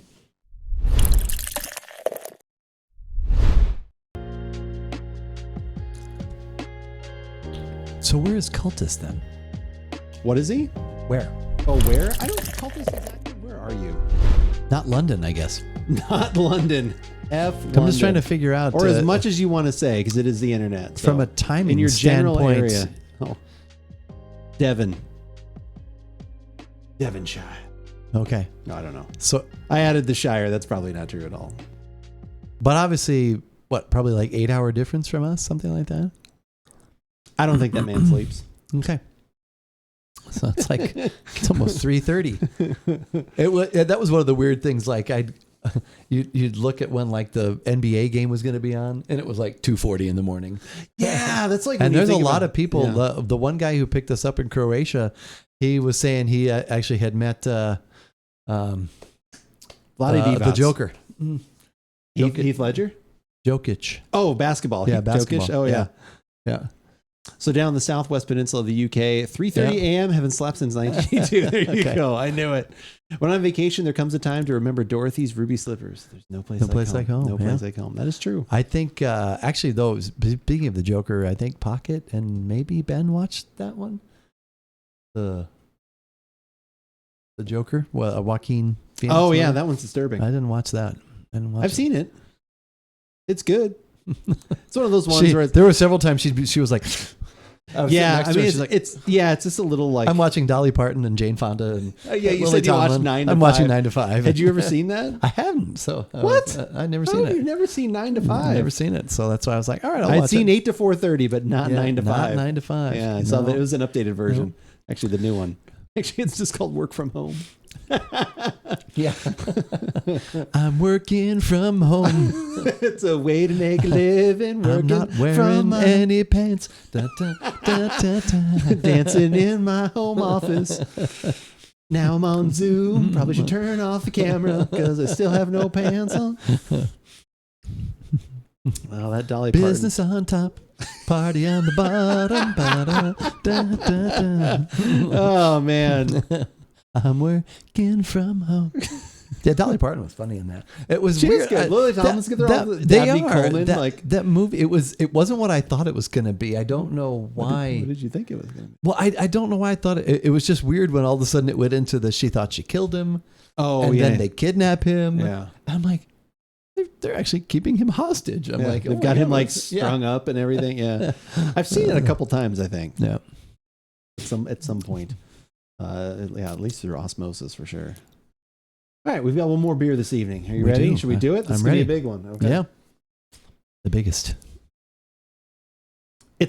I was almost going to say it's rare that I do this, but it probably for certain breweries, the brewery specifically, and other beers, we will pay that $1 per ounce cost. Of course. And that is what we're going to hit with the beer we're about to talk about and taste. That has always been kind of, at least the style from them has been one of our favorites. Yep. But this is kind of a new twist, wouldn't you say? I would say that. Different label, different new twist. Different label. This is the first time having one of these since the merger has happened, the purchase, the buyout, however you want to say it. We did that earlier, about a month ago with Stone Since Brewing. Sam joined Sam? Yeah, when Sam joined Sam, exactly. And we did that earlier, though, with Stone Brewing. Like I said, we had one of theirs, that with the Patio Magic, which kept up the magic of Stone Brewing. That was still pretty good. So we'll find out if this IPA still holds up to the upper echelon of what we enjoy for this Give It a Shot. I'm Andrew. And I'm Keith, and we are AboutBeverages.com. And the beverage that we are about today is the Dogfish Head 120-minute IPA. But this one is aged in Utopia barrels? Utopias barrels. Utopias There's barrels. an S at the end, which kept throwing me every time. Utopias? And I don't know why. I was like, did they make a grammatical error? But we're going to go with it. That's what it says. Utopias barrels. That is, I think, what Sam Adams is bringing to the table, because they used to do the Utopia series, which I don't think we really ever had any of those on the podcast. But I could be misremembering. So maybe go back in the archives at YouTube and check it out. Definitely a different Go label. search. Yeah. Label is definitely different. I think they make the regular 120 minutes still as well, but this one I was able to find. It was like around $11 or $12. It is a 12-ounce bottle, so hence the $1 an ounce. But you are getting a little extra for that when it comes to the ABV. The label says 17%. I have seen it labeled even higher, up to 19%. These always kind of fluctuate a little bit based on, like I said, how well the yeast did for them. And like I said, who knows the aging process, everything else.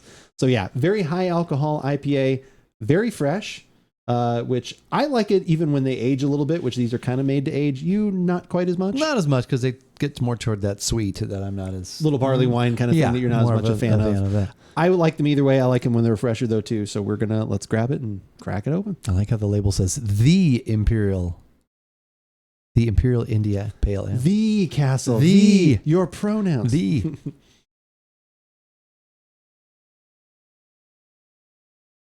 We would be happy to have Ben come to Europe with us again and consult Blue Oyster, of course, occultist.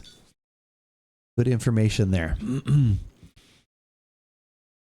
I grew up on the Center Solar, so I moved around a lot. The home I've been working on is really the first place that I'm able to put down roots in 46 years of my life. For me, home is a spot I tend to go to in Lebanon every few years.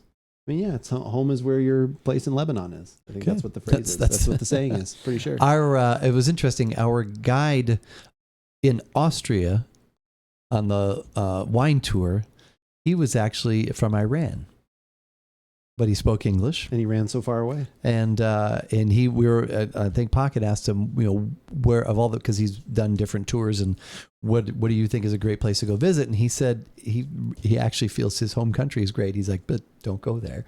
But that's exactly what he said. That's amazing. He said it was beautiful, and he said all the four seasons, and he's like, and I think he was even saying that he brewed beer or wine and made wine with his dad when he goes home. Anyways, that's cool. It was cool. Yeah. And then he asked Ben, he's like, do you want to be a tour guide? Because Ben was like keeping right up with him and chatting with him. And so that's awesome. But yeah, so he's like, the place is great.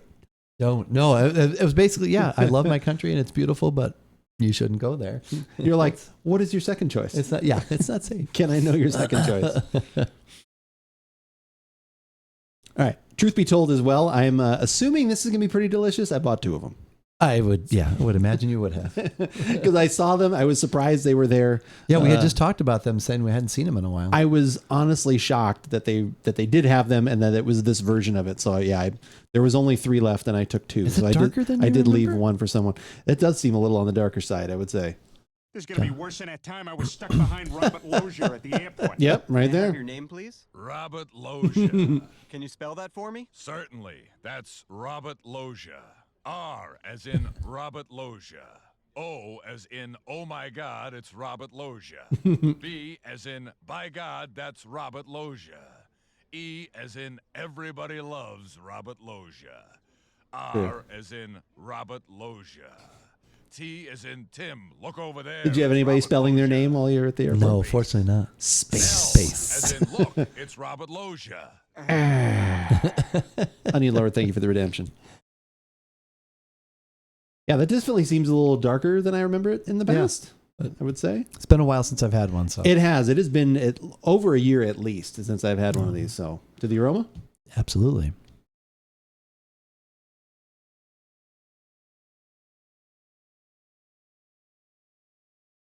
so much of the Middle East is beautiful and protected, but it's just a risk to go there if you don't know what you're doing. I enjoy Palestine when I get the chance to visit. Even Afghanistan is a wonderful country to visit, so long as you observe and respect the rules, of which there are many. Yeah, I bet there would. That, as much of all of that may be true, it's kind of like what I always talk about. It's like that part may be excellent, but because of those dangers or trepidations, like there's 50 other places I would go and have as good a time. So it's like, I'll just do those other places. Half of those are in America. And then the other half is, like I said, there's definitely some European things I'll have to do. Just got here. And I think that was the best channel point reward I've seen. Onion Lord, nice. Thank you for doing that one. I appreciate it. Appreciate it.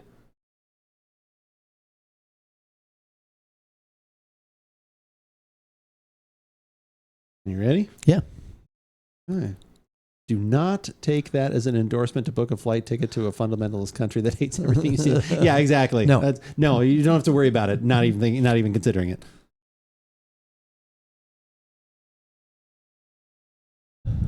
That's interesting. So it's everything I feel I always remember about the 120-minute. Like, it's that high sweet, and like I said, some of the hops coming through, the maltiness. Like I said, definitely toward more like a sugary kind of sweet. There is a little bit of depth there as well. And then thrown on top of that is even an extra layer of boozy. Like I said, there is definitely like I don't know what the Utopias barrels are. If you do know what they are, more than welcome to comment down below or leave a message about what that is exactly. I didn't look that up, but it's just an extra layer of either bourbon or oak or like there's some extra little kick right there at the end from what I remember other 120 minutes being. I get like a caramely note almost, because of that sweet, which it almost goes to the point where I'm like not a big fan of it, but it sure doesn't. And it is caramel, and it does remind me, of like a whiskey or a scotch of some kind almost. The taste? Yeah, absolutely.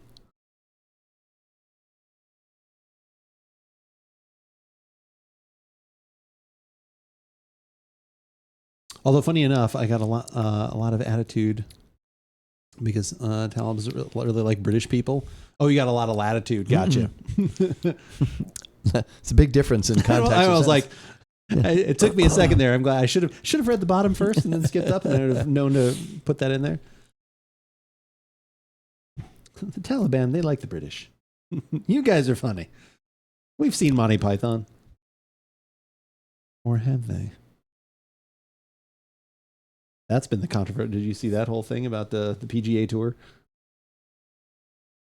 Yeah, I read that. Being purchased by that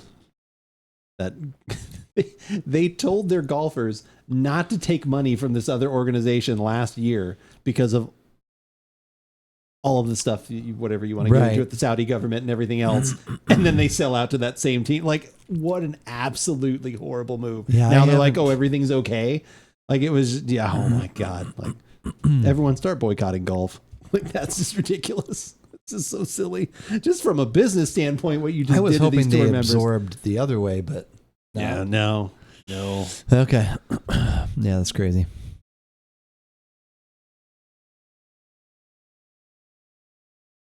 You see, Afghanistan was a former colony and also helped the Taliban against Russia. Oh, that's true. Why would I boycott golf? It is fun. I'm just saying the PGA Tour itself. I know you like playing golf. I don't like golf. I think we have a thing for that. And this is literally why I have this one, is because this is pretty much how I feel about golf. Where is it? Where are you, Dave Foley? You genius. Oh my God, did I not turn it back on? Oh no. You guys are saved. I thought I had that as a cheaper one. Oh, there it is. There it is. Whew. Did it actually work? How's it golfing out there? Good. Oh, the wind? How's it? How's the wind? Oh, good. You gonna play today? Oh, God, no. Hate the game. Hate the people that play it even more. Then why'd you ask me? Oh, I'm just not good at small talk, you prick. God bless the kids in the hall. By the way, and off topic somewhat, I am just rereading The Kite Runner. Oh. What is The Kite Runner? I forgot about that. About to call me a prick. Not you. Not you. So you hate me?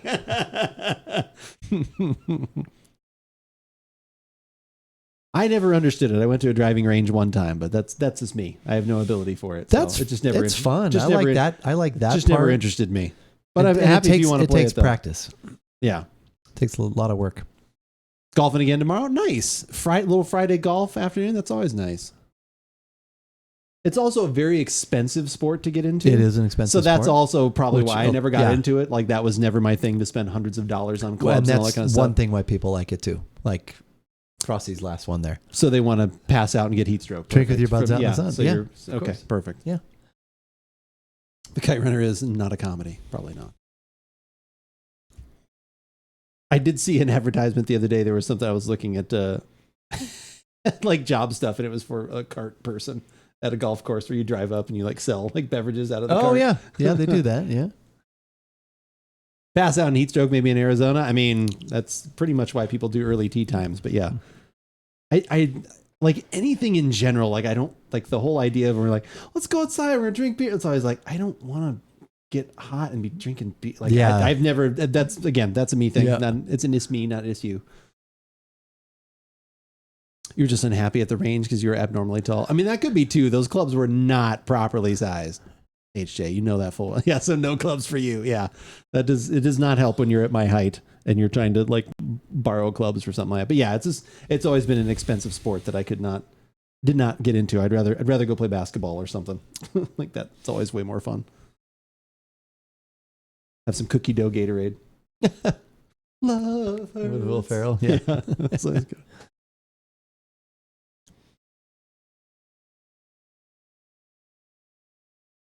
All right, you ready? Yeah, I had to monitor my sips. I had to drive home. Monitor my sips.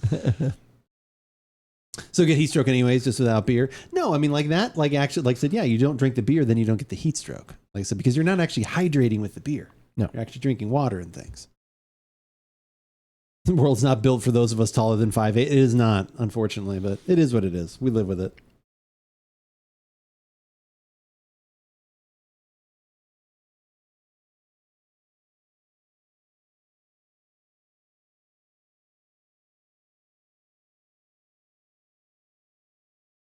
Thoughts? It's very complex. I wouldn't want it to be any sweeter than this, but I'm very happy with where it is right there.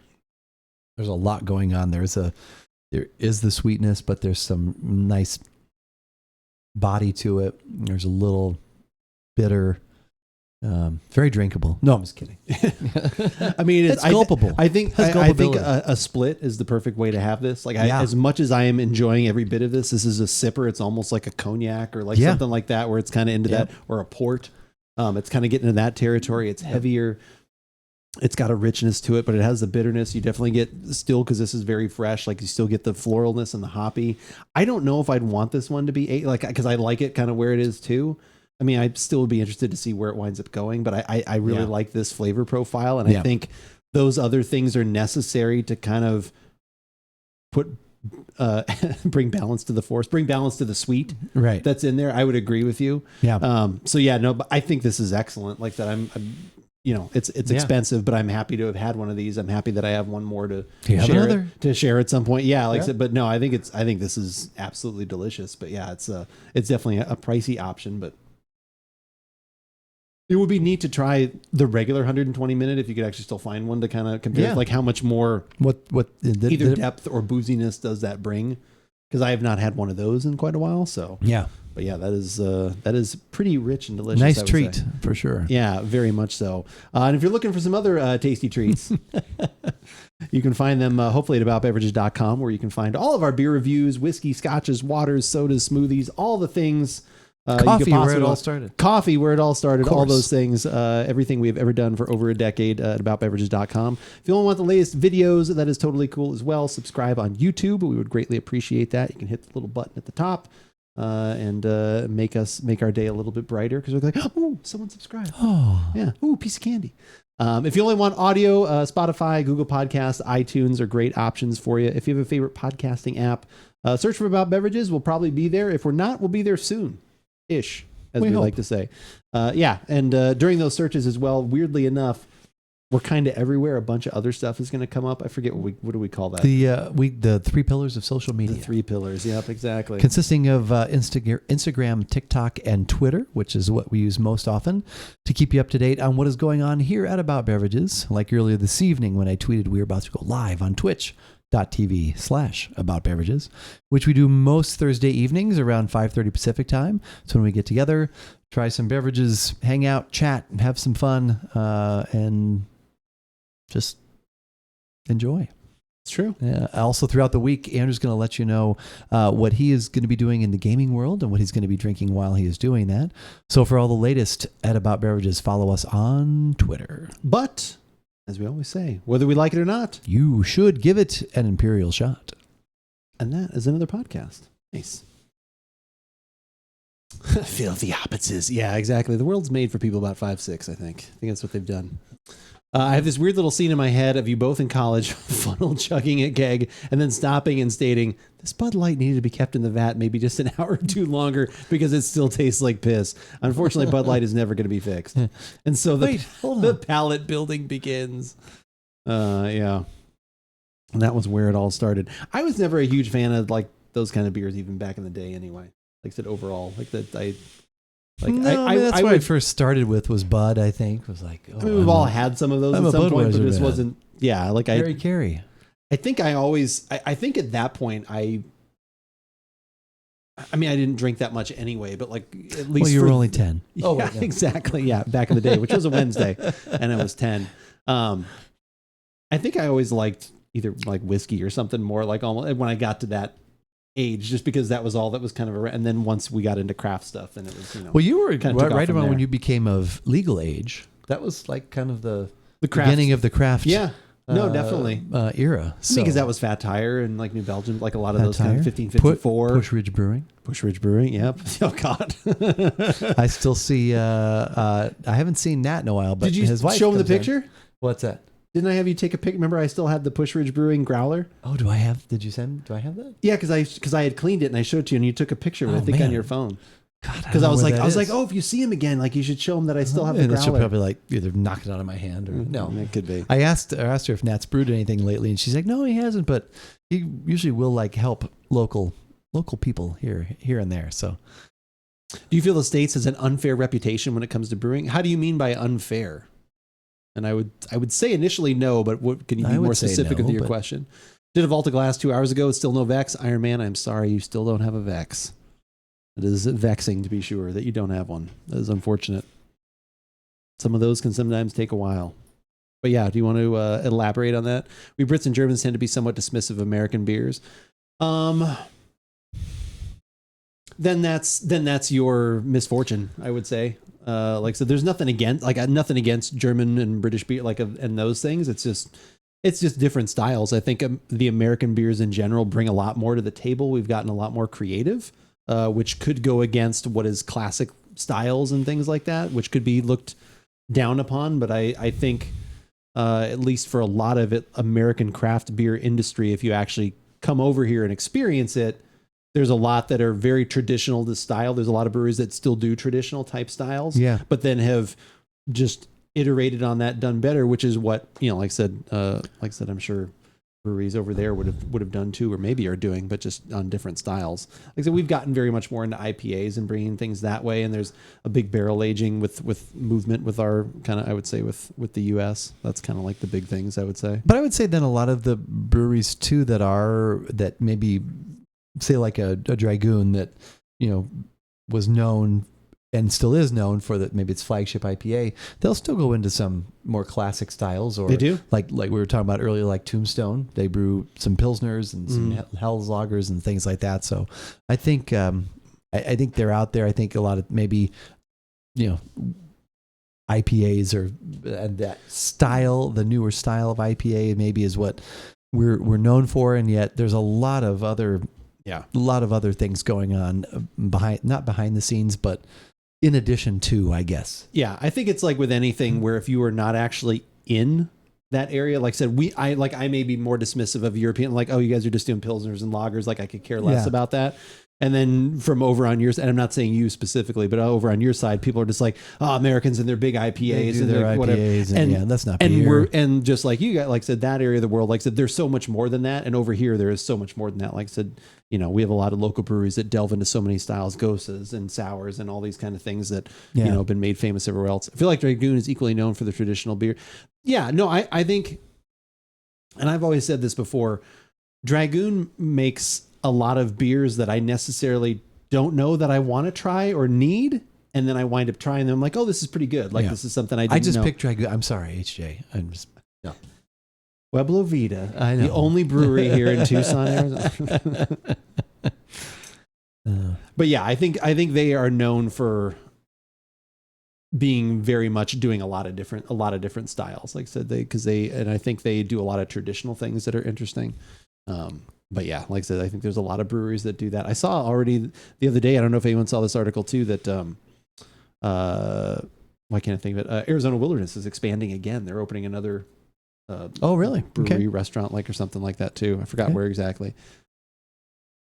I think the only beers that really reach the UK are your Coronas, your Budweiser's, Coors, etc. So we just kind of put them in the same. Yeah, and I would totally agree with that. Yeah, unfortunately you get that. I did see Coronas over there. Everything else is gonna not make it. So Cultist, yeah, like that can be lumped into all your stuff.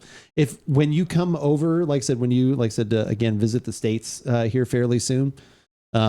Like I said, talk to your friends maybe about some of that stuff. I know you won't have any of those things, but like I said, talk to them and see maybe if they have a different opinion on that. But yeah, there's a lot of craft breweries here that do like a lot of amazing things, a lot of different styles. And Cultist is going to Oregon? So we said, or Washington? Washington, because the Microsoft campus, Redmond. Oh, okay. Redmond, or that's Washington, right? Yeah, okay. Guessing pre-orders start next month for final shape deals. Maybe Iron Man. I don't know. It seems like not a good time to start doing pre-orders for that, but we'll see. We shall see. But yeah, I think there's a lot of like with anything. I think you can always do the people that if you're not in the scene and not in that area, you can very much gloss over all the good that is there and just call it, like, oh, the American, like I said, yeah, whatever, it's the lagers, or like I said, or if you just dismiss all the IPA stuff or whatever, which, again, there's a lot of that, but there's a lot of creative styles. And speaking of that, I finally had, I bought a sour beer from Harbottle. Okay. Gosa. Harbottle, that's... Harbottle Brewing. That's right here, right? Yeah. Okay. American Gherkin. American Gherkin? Dill pickle sour beer. Oh, okay. Well, we've had... It was one from Prairie. It was delicious. Oh, okay. Yeah. We had like everyone, like it was while you're out of town. I sampled it. I think it was Frank and Joe and stuff like that. I was like, I brought over one weird one. And like, I found this one. And like, let's say, because I brought over a Drecker and like something else. We were over there. And I was like, this is a weird one. Like, you just try this. And so everyone was like, oh my God, it smells like pickle juice. And like Rachel smelled, she's like, oh my God. Like we were all like smelling, and it tasted like a slightly muted version of that too. And like splitting it was again, another great option, but the flavor was fantastic. I was just like, yeah, it was just another one of those weird ones. So the plan is a week in Redwood. I also have to spend a few days in Texas to sign off on selling some houses that I have in Texas and Colorado. Wow. I know why you're up so late, because you're already trying to acclimate yourself to United States time. There you go. Look at that. Keith knows. Keith knows what's going on. Well, as you're flying from there over to Texas, you may fly over like my state and our house, and I'll wave to you as you fly by, depending on like what angle you take. If you take if the pilot wants to take the long way. You never know these days. The shortest distance between 2 points. The way the airplane flies is a straight line. Yeah. Hey, excuse me, pilot. Can you reroute over Tucson here? Can you reroute over Tucson? Or Southern Arizona, please? I have someone I'd like to wait to. If I can swing a visit to Arizona, let's do steaks. Sounds good. That would be super cool. That would be fun. We'll all gather. We will all gather around the grill. Well, I'm sure there are plenty of stories that we did not get to this evening, which is great. There are.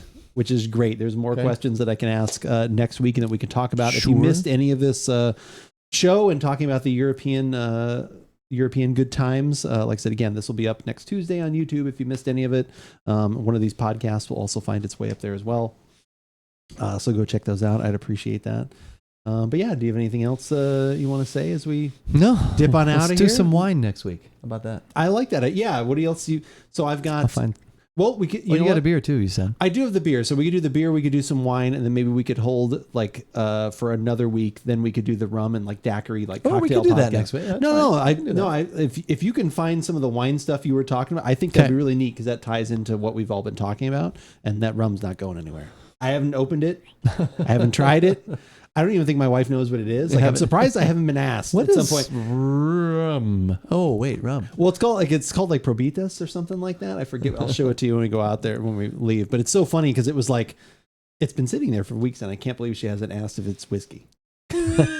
So maybe I just need to put that false label on everything. Coffees and non-alcoholic stuff. Yeah. Please do comment. Yeah, I mean, we did. Well, technically, the first thing was non-alcoholic that we had today. That's right. We need to try some other like coffee stuff because obviously we've done stuff from Arbuckle where we used to work, which was obviously, we're just going to talk glowingly of most things there. So that's kind of, have there been any, like, have you seen anything else coffee wise that like, you're like, oh, we should try this or like whether it's beans or no, I've seen some cold brew stuff randomly every once in a while that I'm like, oh, we could try some more of that. Because actually Cultus posted a video in there. And he talked to me about it the other day. He was like, oh, I didn't know if I was going to get any pushback on cold brew. I was like, there's nothing wrong with cold brew. No. I'm like, I like it. I said, we know what and I just gave the explanation of. I said, you just have to know that either. Yep. I literally did the same gestures. Yep. I was like, people usually like a long time. It's not this way anymore, but it used to be a long time ago. People would make cold brew because they would buy crappy coffee, and that would bring a crappy coffee up. Mm-hmm. But it takes a good coffee from being up here down to here. Yeah. Like at least most of the methods that they use. But like I said, yeah, there's definitely a place for cold brew, and I enjoy that definitely from time to time. But yeah, that's kind of the only thing I've seen lately that's been a little interesting. But yeah, no, definitely we should look for some other things that are of that variety as well as we get towards summer, some refreshing beverages in that regard. But yeah, some wine next week. We'll do that. Maybe we'll do that beer from Great Notion, the blueberry something, blueberry muffin bear. I don't know what it is. I don't know. There's a grizzly bear on the front of it, so I don't know if bear ties into it. Ethan and I are true experts on coffee. I mean, I don't know if you can ever really truly be an expert on anything, but we do have a lot of knowledge. I would agree. At least I'm very opinionated. Experience. That's one of the things that I will definitely hit down an opinion on something. And be like, I have knowledge and I'm opinionated. If that makes me an expert, then by God, it's I'm an a expert. dangerous combination. To be fair, what's the definition of an expert? Yeah, exactly. Knowledge plus opinion. In this country, it's gotten less and less as of late, for sure. So. But yeah, all right. Well, we will have a great time next week doing, like I said, hopefully some wine, a different beer, something like that. Okay, a lot of knowledge. I don't know. I know you were absolutely wonderful for saying that, Baker, and I appreciate that. Like I said, sometimes I always am frightened when all situations, because then all situations you're like, oh, what is your? It's like, well, this is how I think it should be done. There's definitely room for everything. I think people get sometimes, as we all do, a little too uppity with the way they're like. Yeah. I hate I like finding new ways of brewing methods and all that kind of stuff. I just hate it when people do the like, well, this is the best way, or this is. It's like, well, not necessarily. Like I don't know. Maybe I'm wishy washy about that kind of stuff. It's like Huey Lewis said, I know what I like. Oh, I thought you were gonna say I want a new drug. Well, he said that too. Oh, okay, all right. He said, if this is it. He said he had to get back. Please in time. let me know. Yeah. Said, take me away. That's the power of love. Yes, that's the power of love. Yeah. Huey Lewis said a lot of things. He did say a lot of things. He said hip to be square. Yeah, he did. Which only makes me think of course. Yeah, that movie now. All of a sudden. American Psycho. So that's like the only thing I can think of is him. This little dance and then axe murdering. Yeah. What's his name? That's Jared Leto. Jared Leto, who also played the Joker at some point. The worst version of the Joker. All right, let's go say hi to one lucky who was in here earlier. Oh, he's a lucky man. I think what a lucky man he is. Exactly. What a lucky man he was. He's getting a raid from About Beverages on this Thursday evening night. But yeah, let's go say hi to him. He is playing some Diablo, and he dipped in here earlier this evening. I'm sure he'll be glad to know that he got a raid from Keith. This was Keith's suggestion, so we will do that. But thank you guys for hanging out. I appreciate it as always. I'll be back on again tomorrow, 8 a.m. Pacific, 11 o'clock Eastern. We will be back next week. 5:30 Pacific, 8:30 Eastern. Most Thursday evenings. Most Thursday evenings, and we will make next week one of those most Thursday evenings. So yeah, let's go say hi to Lucky and have a good rest of your evening. And good night, everyone.